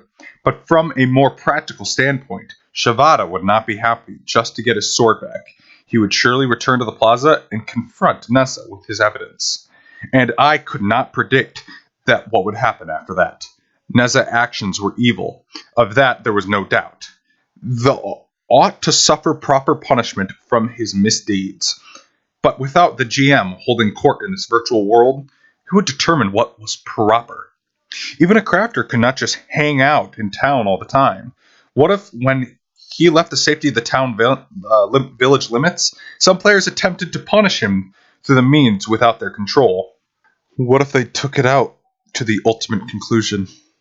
If we told Savata now, it could ultimately lead to the very first PK in Einkrad. That concern was driving force behind Asuna's question, and did not have an easy answer in mind. As I sat, racked by indecision and unease, I heard the calming ringing of bells. It was 8 o'clock. At the same moment, the hammering outside stopped. I moved next to Asuna and looked to see Neza was closing up his shop. He extinguished the forge and put away the tools and materials, folded the sign, and began laying them all on top of the carpet. His back looked so very small and unassuming. Why did Neza and the Legend Braves decide to start doing this fraud anyway? And how? I murmured to myself. Asuna shrugged. I mean, even if they came up with the idea to switch the weapons, there's a huge hurdle between something that is theoretically possible within the system and actually doing it. SAO is just not normal VR MMO. Our lives are on the line now. Surely they have realized what might happen if they steal another people's weapon. Maybe they do realize. And they decided to kick over the hurdles anyway. Huh? Ignoring the ethical side of it, the actual hurdle is just knowing that you could risk your life if you get exposed, right? So they can eliminate that issue if they just get far stronger than anyone else before anyone finds out what they're doing. That way, they can fight off any attempts to take their lives in the wilderness. The 6 or 5 members of the Legend Braves probably aren't far from their goal. When Asuna's words sank in, I felt the virtual skin crawl. Come on, don't tell me that. A team of guys that doesn't shy away from wicked acts and strong enough to destroy any frontline players? I mean, my throat became so constricted that I could barely make out the next words I said. They would rule the world. While I wasn't inclined to think that this weapon scam wasn't my problem in any way, I also assumed that I wouldn't have to suffer from it. I just had to make sure I didn't ever give Neza my sword. But that was a terribly short-sighted view of the situation. 33 days before, the moment we were trapped in this game permanently, I left behind my first and only friend in the game, Klein, and abandoned him back in the town of beginnings. I avoided the wilderness zones, which I expected to be bled dry in no time, and headed straight for Horunuka, the next town, and in other words, I prioritized the quickest and most efficient way to upgrade my equipment and stats so that I could maximize my chance of survival. Using all the knowledge from my beta experience, I tore through countless quests and mobs, racing onwards and onward. From the moment I chose to sprint out of the gates, I'd never slowed in my progress. But the speed of my advancement was always based purely on the rules of the game, if not personal morals. If I were to ignore those rules, there were far more efficient ways to advance than what I did now. For example, monopolizing the best hunting grounds or stealing the rare loot from other players. Of course, swindling weapons only earned them coal and the item itself, not experience or skill points. But Asuna had said, with enough money, there was no limit to how much you could power up your gear. I had bumped my main weapon up to +6, but my armor was currently average around +3. Against a player with fully upgraded armor, even at a lower level, there was no way I could win. In other words, allowing the Legend Braves to continue in their weapon fraud would be tantamount to the allowing of creation of a group of players stronger than me and unbound by the rules of morals. I'm sorry. It took me until now just to realize how serious this is, I murmured. The fencer looked at me suspiciously. Why would you say sorry? Well, you almost had your sword stolen, right? And this whole time, I've only been half concerned, as if it was someone else's problem. The words emerged naturally, without thinking. But for some reason, Asuna scowled at me even harder. I blinked a few times, and then yanked her head in some other direction angrily. There is no need to apologize. It's not as though you and I are total strangers. I mean, we know each other, and we're party members, but there's nothing more than... Look what you did! You're acting so weird! I'm all confused! I thought I was more confused than she was, but before I could respond, she looked out of the window, and her eyes narrowed. Pet carpet! Huh? So keeping your items from wasting away isn't only function. I turned to look at the East Plaza at Turan, in the northwest corner. Neza had finished packing away all his tools, and was now fiddling up with the pop-up menus on his vendor's carpet. It started rolling itself up, and the assortment of objects on top of it automatically stuck into the storage. Hey, do you suppose he's using that function to switch the weapons? I shook my head instantly. No, that's not possible. The carpet absorption ability has to be activated via the menu. He's doing now. Plus, it swallows up everything on top of the carpet. You couldn't have just take one sword and spit another one out in exchange. I trailed to a stop. The vendor's carpet ability to store items could not be used to exchange them. However, What if he used his own storage? Meaning the inventory tab on his menu. I rolled away from the window and slumped to my knees. What are you doing? Asuna asked. I didn't reply. I brought up the menu with my right hand and switched to the items list. As I had done last night when I showed Asuna the equipment mannequin, I tapped the top and bottom edges of the window to make it adjustable, and then lowered it down until it was almost stuck on the floor, right below where my left hand could dangle if I let it hang.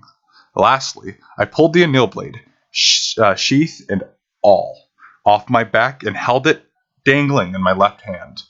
I didn't have a folding chair, but it was about the same distance off the ground as Neza was when he accepted the weapon from his customer. Asuna held her deep breath, understanding what I was about to try. I looked up at her face, watch close, and count the time. Okay, here goes. 3, 2, 1, 0. I dropped the sword directly into the window. Just as it touched the surface, the sword vanished into a puff of light and turned into the text menu. I promptly touched the item name. When the sub-menu appeared, I selected Materialize with another splash of light.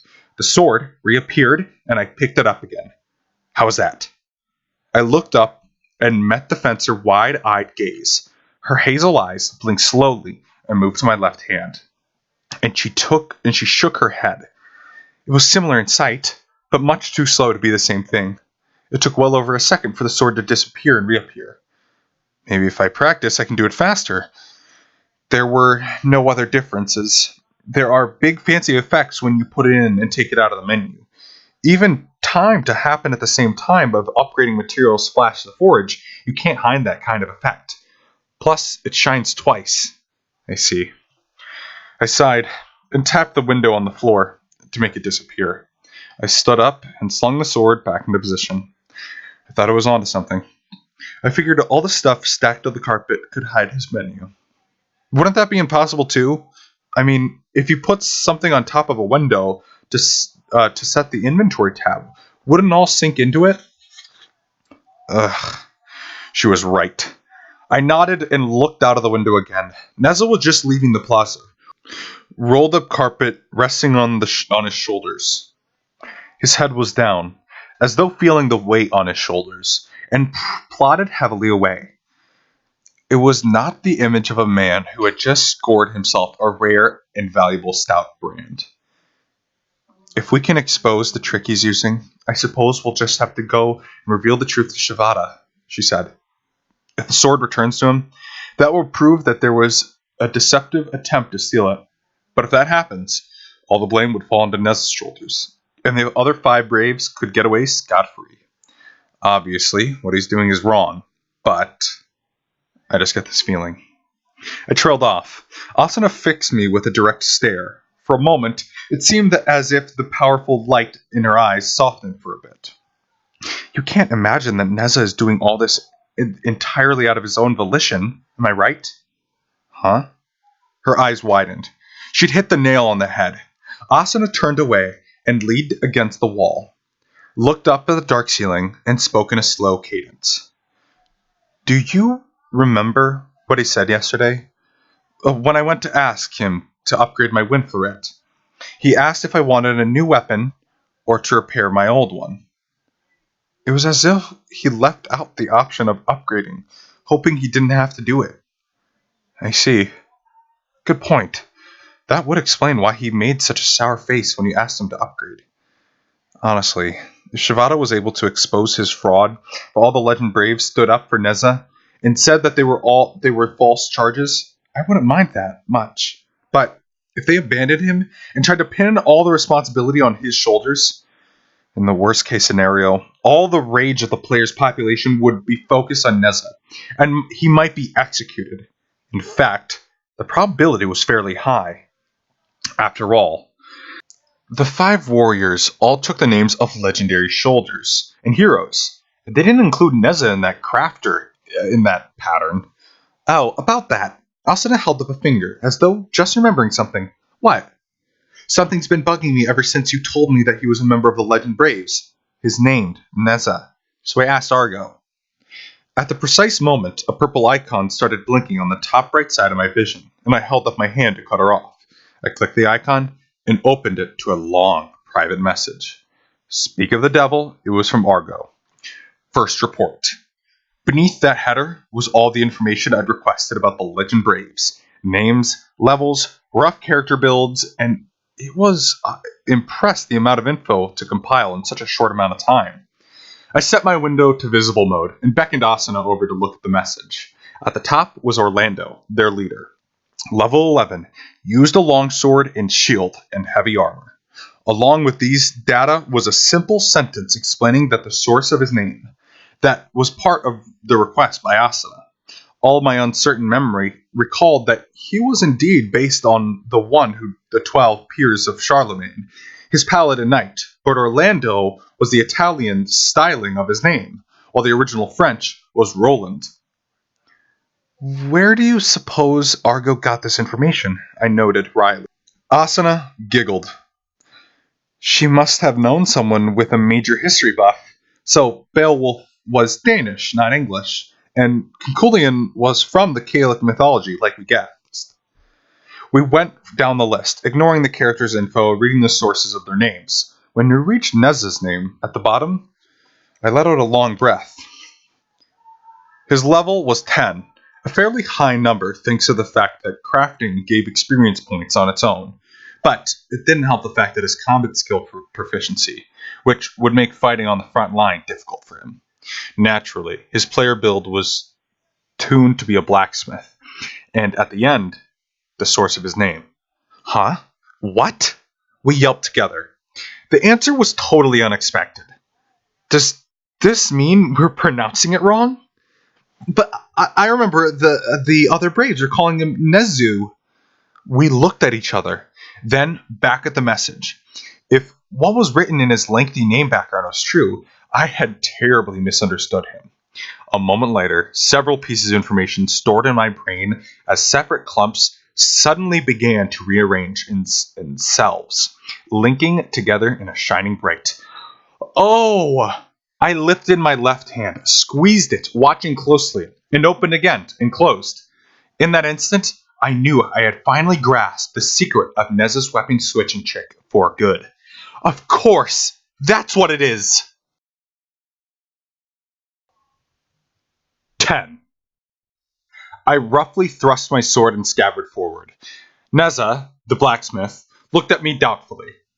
He was suspicious, because he wasn't looking at my face, but the great helm that covered it.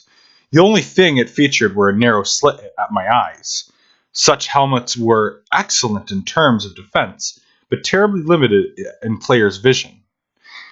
It had one thing for a tank in the midst of a group in battle to use it, but hardly any player would bother to wear such a thing in town. As a vowed disciple of light, versatile armor, the only reason I'd ever wear this helm was for disguise. And because I'd been present for the destruction of Asuna's wind fleuret 3 days earlier, I couldn't use my favorite bandana instead, or Neza would recognize me. Perhaps this disguise was not much better, but Asuna insisted that if I don't want to stand out because of the funny helm, I should commit the full outfit and simply play one of those people. So, the great helm was only part of the costume. I was covered in a thick plate mail all over and held a tower shield the size of an entire door.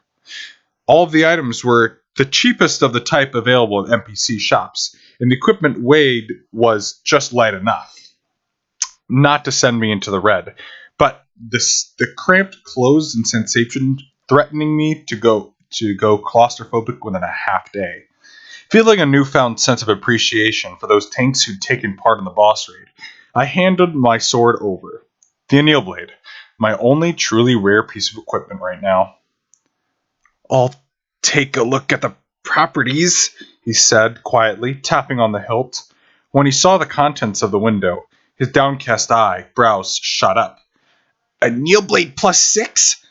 2 attempts left, and its upgrades are S3 and D3. A challenging sword, but a very good one. I watched his lips creep into a tiny smile, and I confirmed that my initial suspicion about him were correct. This blacksmith was an irredeemably evil person. But just as a second later, Neza's smile of admiration disappeared and replaced by a grimace of pain. Through the gritted teeth, he murmured, "Which value did you want to upgrade?" Sunday, December 11th. Just before 8 o'clock in the evening, a chill wind blew through the eastern plaza of Tehran. There were no other players or NPCs in sight. There were only Neza, the blacksmith, just before he closed his street-side shop, and me, his mystery customer.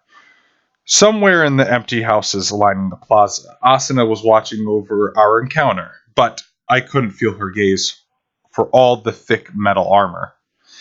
It was the preceding Sunday that we defeated the first floor boss and opened the teleport gate in the main city of the second floor. So today marked a full week since then. I had to run into Asuna at the Eastern Plaza of Urbis 3 days ago, and it was 2 days before I had discovered the truth behind Neza's upgrade fraud. Technically, I hadn't identified the trick and only been certain that I had, but there was a reason I'd waited full 2 days in an attempt to ascertain the truth of the matter. I needed to master the technique Neza was using to switch out weapons. Of course, this all depended on Neza's accepting my work request.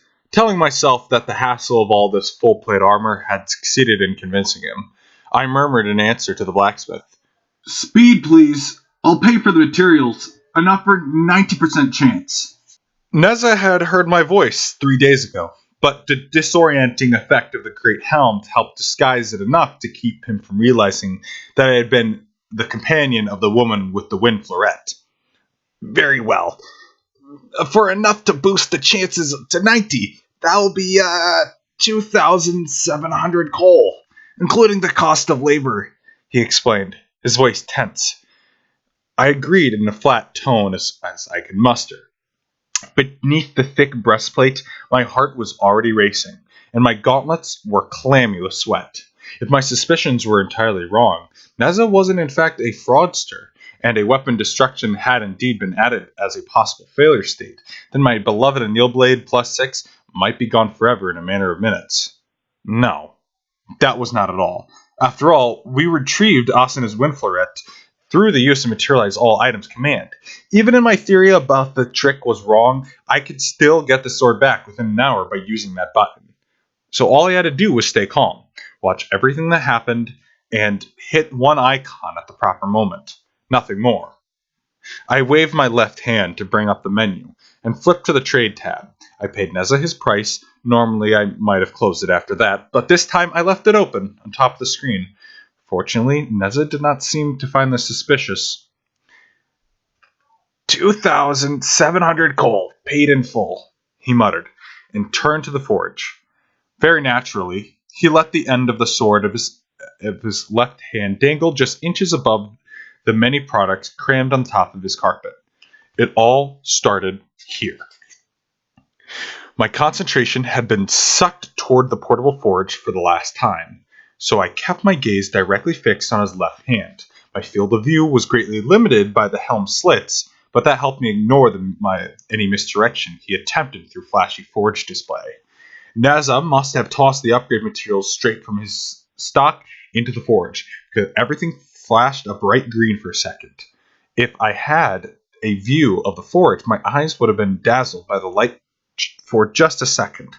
But the next moment, Neza left his index finger stretched and lightly tapped between two swords on the carpet. For just one of the briefest instants, the anneal blade blinked. That was it. Switch was complete. Such a brilliant, perfect trick. He could do this in front of a crowd of hundreds in broad daylight, and not a single one would notice. Like Neza, when he saw the detailed properties of my sword, I let out a sigh of admiration, but I said nothing. I let the blacksmith finish his upgrading process. Once the green light filled the forge like a liquid, Neza lifted the sword in his left hand and pulled it from the scabbard with his right. The blade was the darkened steel, cool, unique to the anneal blade, but to my eye, its shine was just a bit duller than usual. The sword Neza was holding right now was not my +6 sword, but the spent +0 blade he had just bought from Rufiel 3 days before. It was only a guess, but I was sure of it. The blacksmith laid the weapon on the portable forge, sufficing the blade in its green glow. He moved it to the anvil and started striking it with the smith's hammer. Clang, clang, the same crisp sound I heard when upgrading Asuna's fleuret. When the fleuret broke and Neza offered to return the cost of his labor, I'd said, "It's all right. You did your best." There are some crafters that say it doesn't matter how you would do it, as long as you hit the weapon enough times. They just whack away. However, the reason these strikes sounded heartfelt was not because he was praying for the operation to be a success through them. Neza was mourning the loss of the weapon he was about to break for the sake of his deception. Once a piece of gear was spent, no more upgrade attempts left. It would break without fail when the process was initiated. Again, Argo had confirmed that for us 2 nights ago. That phenomenon was about to happen right before my eyes. 8, 9, 10. The last hammer strike rang loud and high. The sword burst into shards atop the anvil. Neza back shivered and shrank. His right hand with the hammer slumped downward, and the sword, bound sheath in his left hand, disappeared. Hunched over, Neza took a deep breath, screwed up his face, and was about to shriek an apology. I cut him off. No need to apologize. Huh? He froze. I went up to my equipment mannequin from the bottom, switching out the armor. Giant ski boot greaves, plate leggings, and gauntlets, plate armor, and heater shield.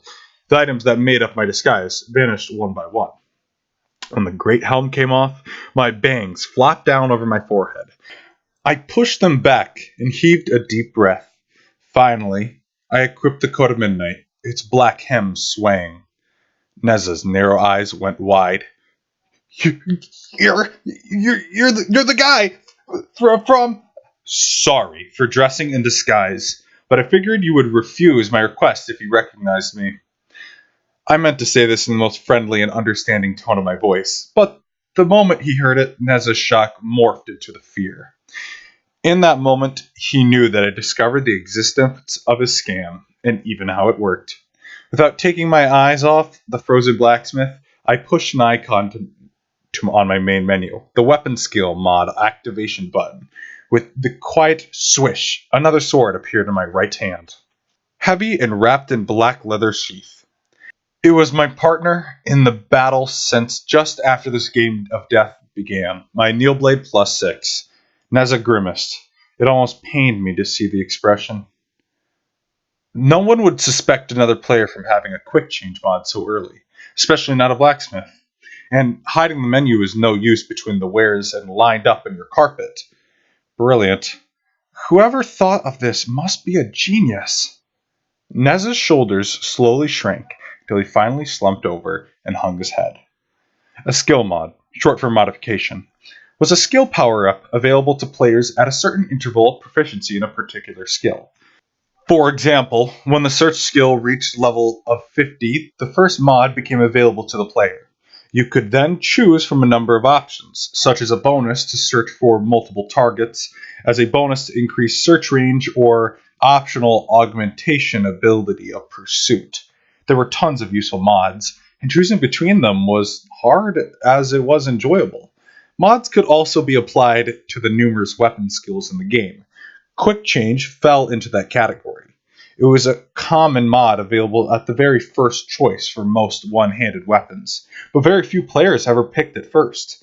There was no need for anyone to make use of it until at least 50th floor on Minecraft. Following that theory, when my one-handed sword skill reached 50 halfway through the first floor, I chose the shortened sword skill cooldown mod. When I reached 100, it would choose increased critical hit chance, and only at 150 could I go for Quick Change. Quick Change was an active mod, not passive one. By pressing a short icon on the front page of the menu, my equipped weapon would switch out instantly. The regular method of changing weapons was a 5-step process. 1. Opening the window. 2. Tapping the right or left hand cell in equipment mannequin. 3. Selecting Change Weapon from the list of options. 4. Selecting and the desired weapon from the available items in storage, and 5. Hitting the OK button. When faced with a monster that has snatch ability, it was a long enough process that anyone would take at least one defenseless hit while trying to equip a backup weapon. But with quick change, several steps were removed. 1. Opening the window, and 2. Hitting the shortcut icon. With enough practice, you could be done in a half a second. The instant after you lost your weapon, you could have another one in your hand ready for battle. On top of that, quick change had a great variety of options to specifically exactly which hand you received the exact of which weapon when the icon was hit. You could set it up to pull a specific weapon, tell it to make you empty and handed, and even allow you to automatically pull the same type of weapon as the one you were equipping if your hand had a spare. That part was the secret to Nez's weapon switching trick. He held the customer's weapon in his left hand, temporarily creating the condition in which it was equipped. There, the owner's rights was still with the client, but it was at the same hand over feature that made it possible to toss a weapon to each other in the middle of battle. He could still use that weapon and activate a sword skill, even quick change. Next, Neza extended the pointer finger and the hand holding weapon to touch the shortened icon on his window, which was cleverly hidden beneath the tightly packed wares. At that instant, the client's sword in his hand went to his storage, and a sword of the same type was automatically pulled out, except this weapon was spent, guaranteed to break into pieces as soon as he attempted to upgrade it. The only outward sign of this elaborate trick were the momentary blink of the weapon and the faint swish sound, given that it happened at the exact same time that he tossed the upgrading materials into the forge, with a bright flash and bang. You would have to be watching for that precise action to even notice he was doing it. And if the customer realized that he was switching weapons and tried to confront him about it, Neza could simply employ the same trick just as quickly as he'd get the client's original weapon back. Plus, once he shattered the spent weapon on his anvil, there was no proof of anything. In other words, to prove Neza's upgrade fraud was happening, I either had to utilize the materialize all but command, dispel all of my belongings onto the ground here, or use quick change myself, thus pulling the sword directly out of Neza's storage where he liked it or not. It was the following the latter choice that had taken me 2 days from the time I had noticed the trick to actually attempting it myself. I'd spent all the previous day and today to check the second floor labyrinth, fighting endless hordes of half-naked bowmen, Tauruses, to get my one-handed score to skill to 100 so that I could take the quick change mod earlier than planned. As a side benefit to this activity, I got some rare loot and mapped much farther into 20 labyrinth. As usual, I offered the map data to Argo at no cost, and this generosity was apparently ranking both Lind and Cabal's squads. They were upset because someone else was always 1 or 2 levels ahead of them in the tower, but they hadn't realized yet that it was Kirito the evil beater. It was only a matter of time before they knew the truth. If there was one reassurance, it was our relationship couldn't possibly get any worse. At any rate, the 2 days of trouble were worth it. I had finally uncovered and proven Nez's upgrade fraud trick. I looked down at the curled up blacksmith and sighed in satisfaction. My goal was complete. It was not a quest, so there was no reward or bonus experience. On the contrary, it had cost me 2,700 coal for labor and ingredients, but all I really cared about was making sure that Neza didn't attempt this dangerous scheme anymore. The trick itself was brilliant, but if he kept filching valuable weapons from other players, someone was going to notice. Depending on who that person was, Neza might find himself on the wrong end of an ugly lynch mob. The worst possible outcome was if all the players decided that he ought to be executed and became a precedent for how to deal with such crimes. I wasn't of the mind that Neza should be forgiven for his part in this. Rufio and Shivada had lost their beloved swords, and I even thought it was returned in the end. Asuna cried at the loss of her wind fleuret, and they deserved to see some kind of justice. But that punishment was not to be murder another player. If that was allowed once, it would lead to pure anarchy. Squabbles over hunting grounds and loot would be solved with violence rather than words. I'd taken on the scarlet letter of beater to prevent retail players from purging the form of beta testers. That sacrifice could go to waste. My solution to this was to demand that Neza either function as a proper, honest blacksmith from now on, or to give up his smithing hammer and become a warrior. Asa and I had talked it over and decided on this choice. Once the source of his ill-gotten wealth dried up, the legend Braves would sink back into a level appropriate to their skill. I stood there, lost in thought, sword dangling from my right hand, when the blacksmith spoke in a tiny voice. I suppose this isn't something that a simple apology will atone for. Nez's body and voice were scrunched up in such a compact form that it seemed as though they were trying to disappear entirely. It would be nice if I could return the swords I stole from all those people, but I can't. Nearly all of them were turned into money. The only thing I do now is this. His voice reached a shriek by the end. He unsteadily got to his feet. The smithing hammer fell from his hand, and he took off running without a backward glance. But he didn't get far than a few feet. A new player descended upon his exit path, a long hair gleaming in the street lamps beneath the wool hood. Asuna the fencer. She jumped out to the second-story window of an empty house and blocked his path, lecturing her sternly. You won't solve anything by dying. This time, Neza recognized the face within the hood immediately. She was the female fencer whose windfloret he'd, temporarily, stolen 3 days earlier. His already timid face crumpled even further. I was the very model of imperceptive dunce, and even I could feel the power of full guilt, despair, and abandoned rage within him. Neza turned his face down, away from Asuna, as though trying to escape her gaze. His voice was strained. I decided right from the start that if someone discovered my fraud, I'd die in atonement. Suicide is a heavier crime than fraud in Aincrad. Stealing weapons might be a betrayal of your customer, but suicide is betrayal of every other player working to defeat this game. Her eloquence was every bit as sharp and as piercing as her linear. Neza trembled and tensed, and his face shot upward as though on a spring. It'll happen anyway. I'm such a slow, clumsy oaf. I'll die eventually. Whether I get killed by a monster or I kill myself, the only difference is whether it's happened sooner or later. I couldn't stifle a small chuckle at those words. Asuna glared daggers at me. Neza, teary face, looked hurt among the desperation. So I put up both hands and tried to apologize. Sorry, I wasn't laughing at you. It's just that was the exact same thing that this lady here said 2 weeks ago. Nessa, wide-eyed, bewildered, looked up at Asuna again. He took several breaths and then finally worked up the will to ask, are you Asuna from the front line fights? Huh? Now it was Asuna's turn to blink in surprise. How did you know? Well, the fencer in the hooded cape is pretty well known around here. You're the only female player on the frontier. Oh, I see. She sounded very conflicted and shrank back beneath her hood.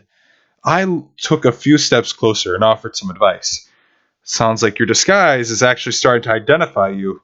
Maybe you should try something else before you get stuck with a nickname like Little Grey Riding Hood. Mind your own beeswax. I happen to like this hood. Besides, it's nice and warm. Oh, I see. I wisely chose not to ask her what would happen when weather got nice and warm. Instead, I glanced and stunned Neza. I couldn't overcome the urge to ask him a follow-up question. So, do you know who I am? I wasn't, because I was interested in finding out how famous I was around the game. This was purely research to how far the stories about the first beater had spread from the initial frontline squad. Well, I'm afraid I don't. My reaction was equal parts relief and shock. That conflict must have showed my face, for Asuna's patted me on the shoulder. There, what have I always told you? Stop worrying about it so much. But I really like the bandana. Tell you what, I'll give you your own nickname. How about the Ukrainian Samurai? What? Why Ukrainian? I got a bandana blue and yellow stripes, just like the Ukrainian flag. I guess you could always be the Swedish samurai if you prefer. Sorry, I can't. Can I choose neither? Neza listened to our back and forth in timid silence, and then worked up the nerve to interject. Pardon me. Is what you said true? Did Asuna really say she would die eventually? It was obviously a difficult thing for her to answer. I tried to smooth things over by answering for her in a slight and a breezy tone, as I could. Oh, yeah. It was wild. She just passed out right in front of me during a 4-day camp and hunt expedition in the labyrinth. I couldn't just leave her there, and I didn't have the strength to carry a player, so I had to take a sleeping bag and shunk. Asuna slammed her heel down hard on my toes to shut me up. She composed herself and said quietly, "To be honest, that feeling hasn't disappeared. We're only on the second floor, and there are 100. There's a constant conflict inside me between my desire to get that far and resignation that I'll probably fall along the way." But her hazel eyes shone bright from the shade of her hood. While the brightness of that shine was no different from what I saw the first day of the labyrinth, it seemed to me the nature of this had changed. But I've decided I'm not fighting in order to die. Maybe I'm not quite optimistic enough to say that I'm doing it to live, to beat the game, but I found one simple goal to strive toward. That is what I'm fighting for. Oh, really? What's your goal? To eat an entire cake of that tremble shortcake? I asked earnestly. Asuna sighed for some reason and said, "Of course not." She turned to Neza again. "I'm sure you can find your own reason. It's already inside of you. Something you want to fight for. I mean, you left the town of beginnings on your own 2 feet, didn't you?" Neza looked down, and his eyes were not closed. He was staring at the leather boots on his feet. I realized that they were not functional shoes for wearing in town, but actual leather armor. "It's true. There was something," he mumbled. Amid the resignation, it sounded like a tiny kernel of some kind of burning ambition, but he shook his head several times, as if trying to extinguish the flame. "But now it's gone. It was gone before I even got here. That happened the day I bought this nerve gear. When I tried to first connect the test, I got FNC." FNC, full dive nonconformity. The full dive machine was an extremely delicate apparatus that sent signals back and forth to the brain with ultra weak microwaves. It had to be finely tuned to work with each individual user.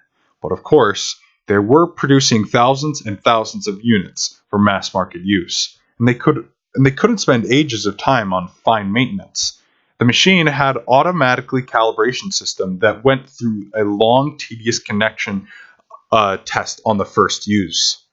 Once that was done and knew the player's settings, you could dive in just by turning on the unit. But on very rare occasions, a person received a non-conforming response during an initial test. Perhaps one of the 5 senses wasn't functioning properly, or there was a slight lag in the communication with the brain. In most cases, it was merely a slight obstacle, but there were a few players who simply could not dive at all. If he was here in Eincrad, Neza FNC couldn't have been serious, but he would have been luckier if it had prevented him from playing. He wouldn't be trapped in this game of death. We packed up all the tools and items in the carpet and moved to an empty house near the plaza, and continued hearing out Neza's story. In my case, I have hearing, touch, taste, and smell, but there's an issue with my sight." As he spoke, Neza reached out to the cup of tea Asuna had left for him on the round table, but he did not immediately grab it. He reached his fingers closer, and only when his fingertips brushed the handle did he carefully lift it up. It's not that I'm entirely blind. I have a binocular dysfunction. It's hard for me to grasp distance. I can't really tell how far my avatar's hand is from the object. For an instant, I thought this didn't seem so bad, but I soon reconsidered.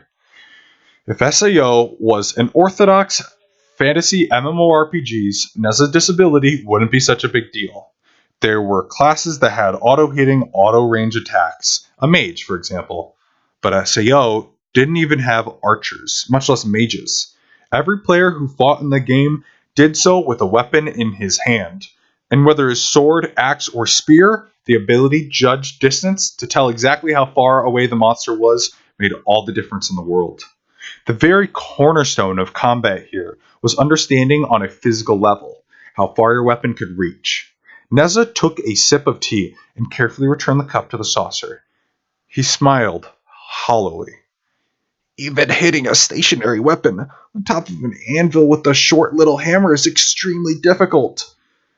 So that was what carried you out of the steps of the process so painstakingly? Yes, that's why. Of course. I did also feel apologetic towards the swords I was breaking, but... He looked back and forth at me and Asuna, smiling weakly. It might have not been right for me to say this, but I'm impressed that you saw through my switching trick. But it wasn't just today.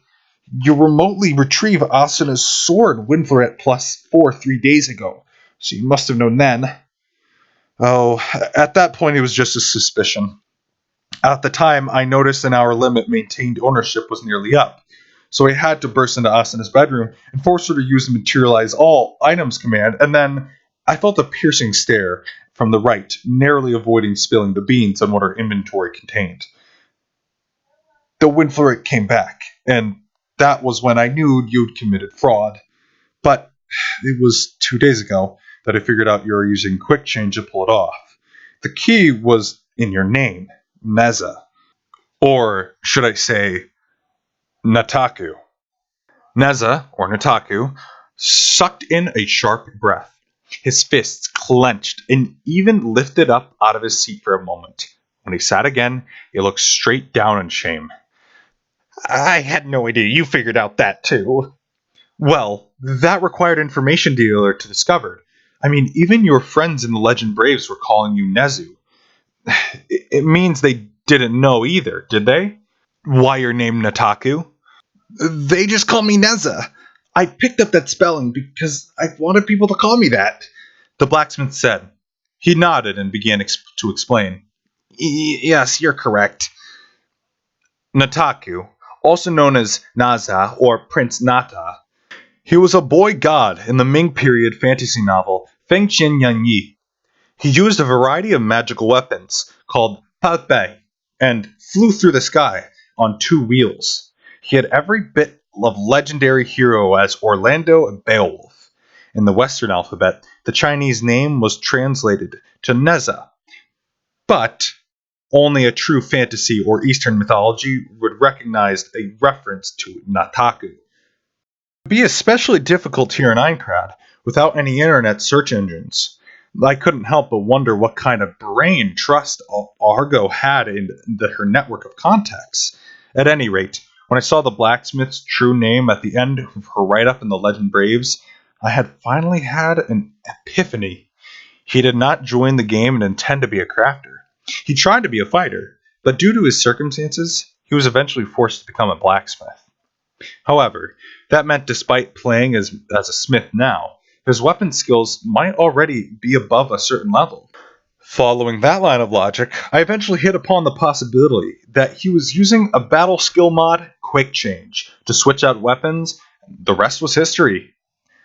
The Legend Braves are a team we formed for a different Nerve Gear action game 3 months before SAO came out, Neza explained after another sip of tea.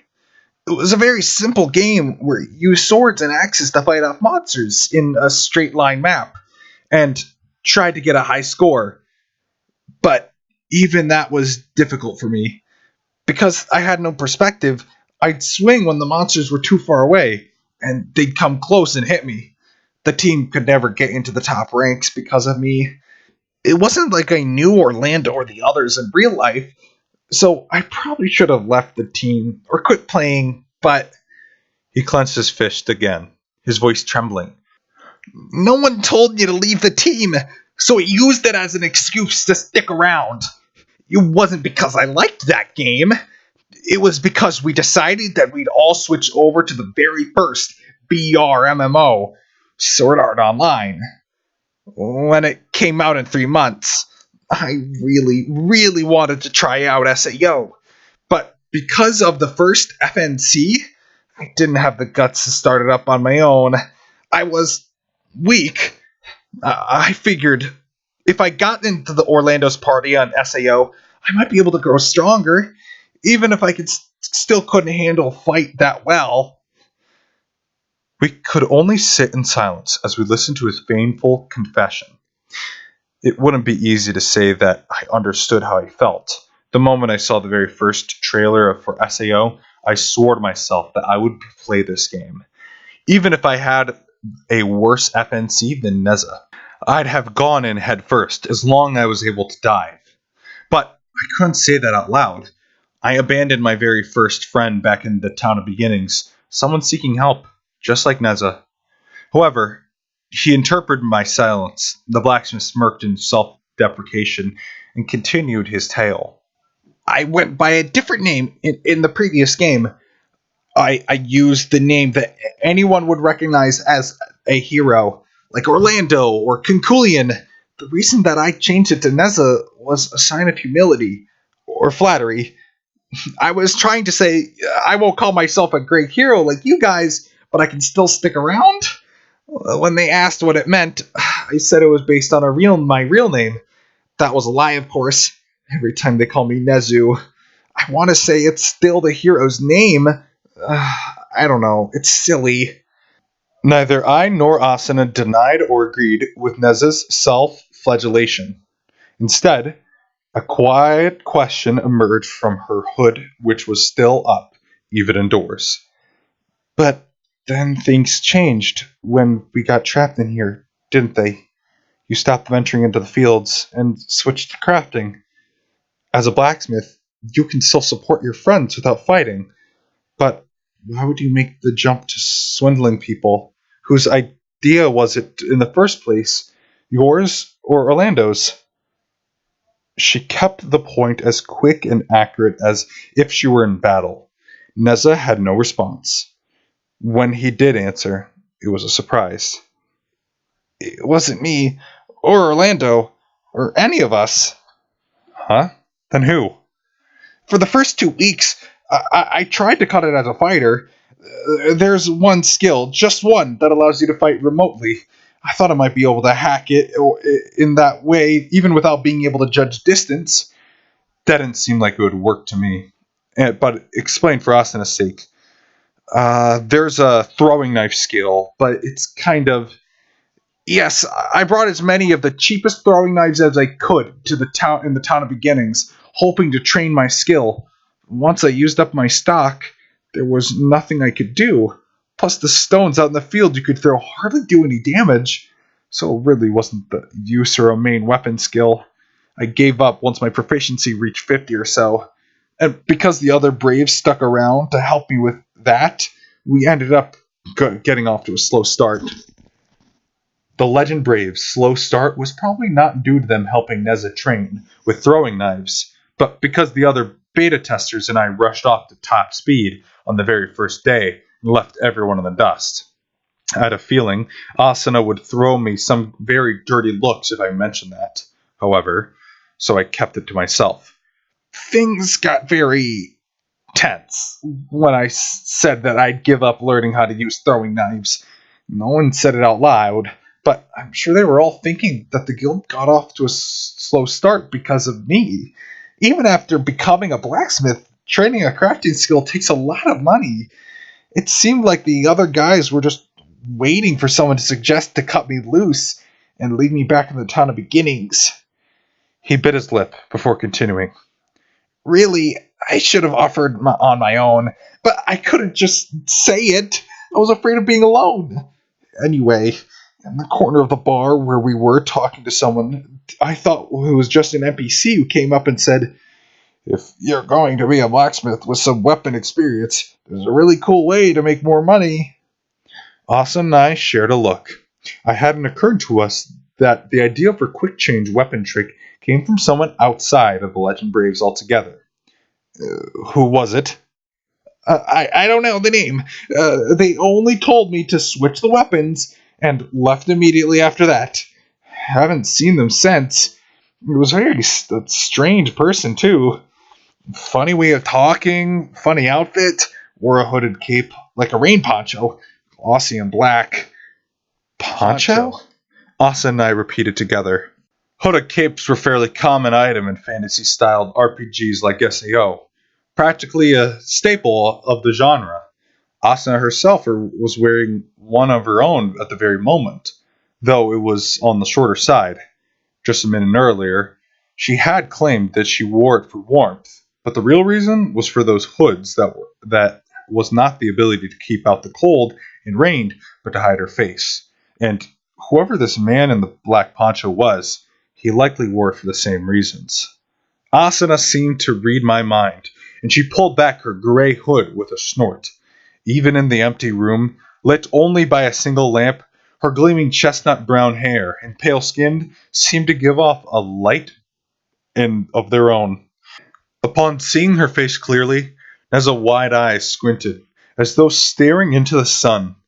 Given that the players' names were not displayed by default SEO, the main means of recognizing a person was the face, followed by the body.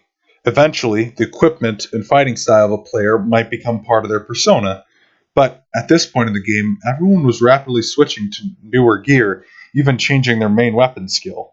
Someone playing a knife-wielding thief in leather armor one day might be a heavy warrior decked out in a full plate of armor the next. Essentially, with an average build and a concealed face, pretty much anyone could pass anonymously. Even voices could be altered using a few special means, such as the great helm I was wearing when approached by Neza. But there might be a way to learn more identifying features of this man that taught Neza how to swindle others. He was still staring at Asuna, so I brought him back to the topic at hand. About this guy in the black poncho. Yes. How did he demand the margin be paid? I mean, how did he want to hand over his share of the money you made? I asked. Asuna nodded in understanding. If they were making cash off handoffs, he could stake out the place and catch a glimpse of the man. But Neza's answer blew that possibility to smithereens. Actually, he didn't really say anything. Huh? What do you mean? Well, like I said, he taught me how to use the quick change and the vendor's carpet to pull off the weapon switching trick, but he didn't say a word about a share or the payment for his idea or anything. Asa and I stared at each other again, dumbfounded. The trick was brilliant and nearly flawless. I made sure Neza knew my opinion of it.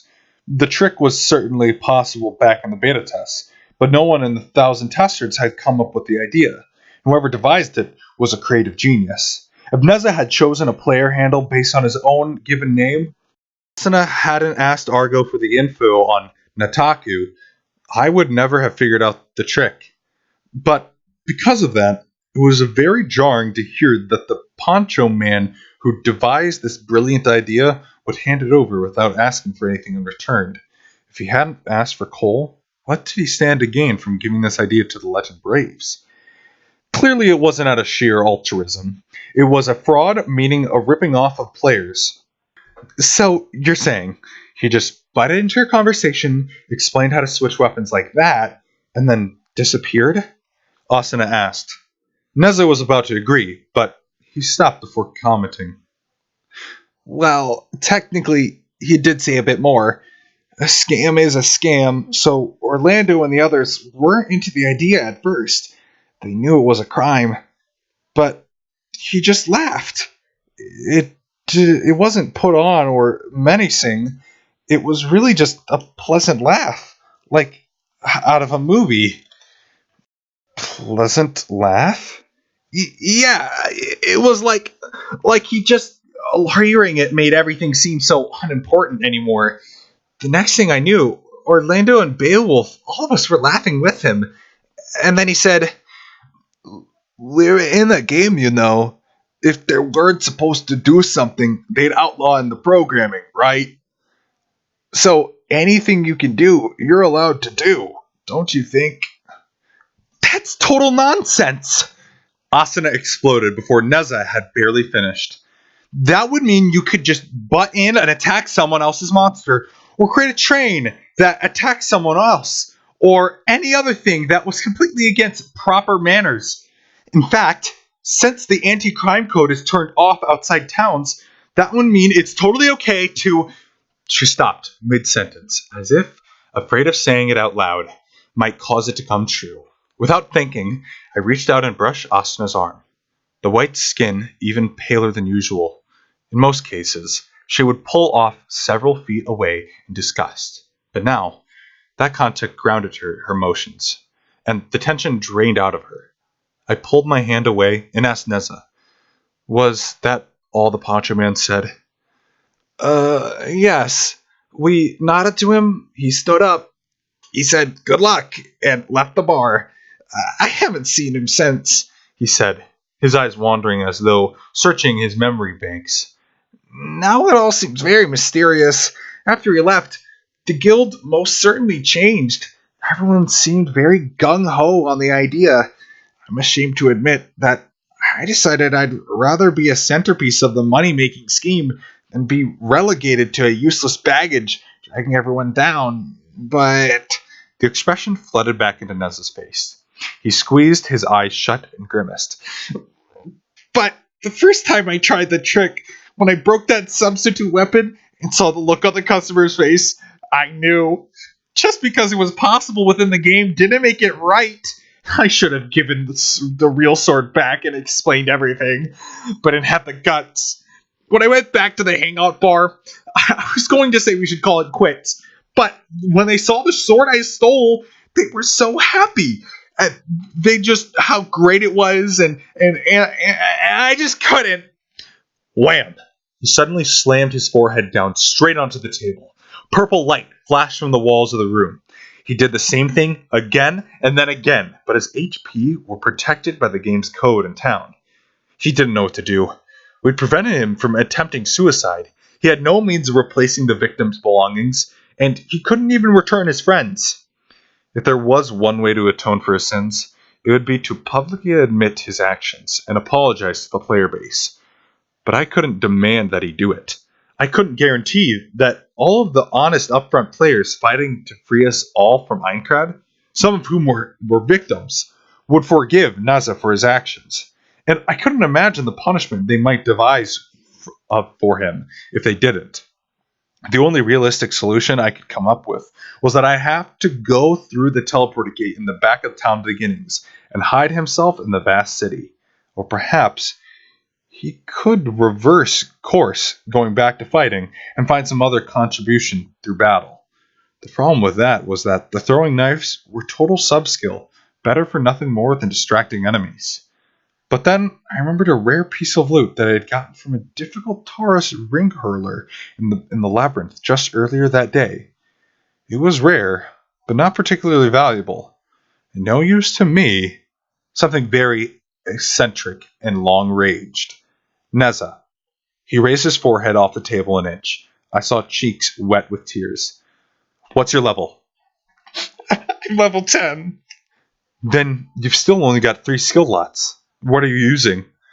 "One-handed weapon crafting, inventory and expansion, and throwing knives." "I see. If I told you that I had a weapon you could use, could you be prepared to give up your crafting? On your blacksmith skill?"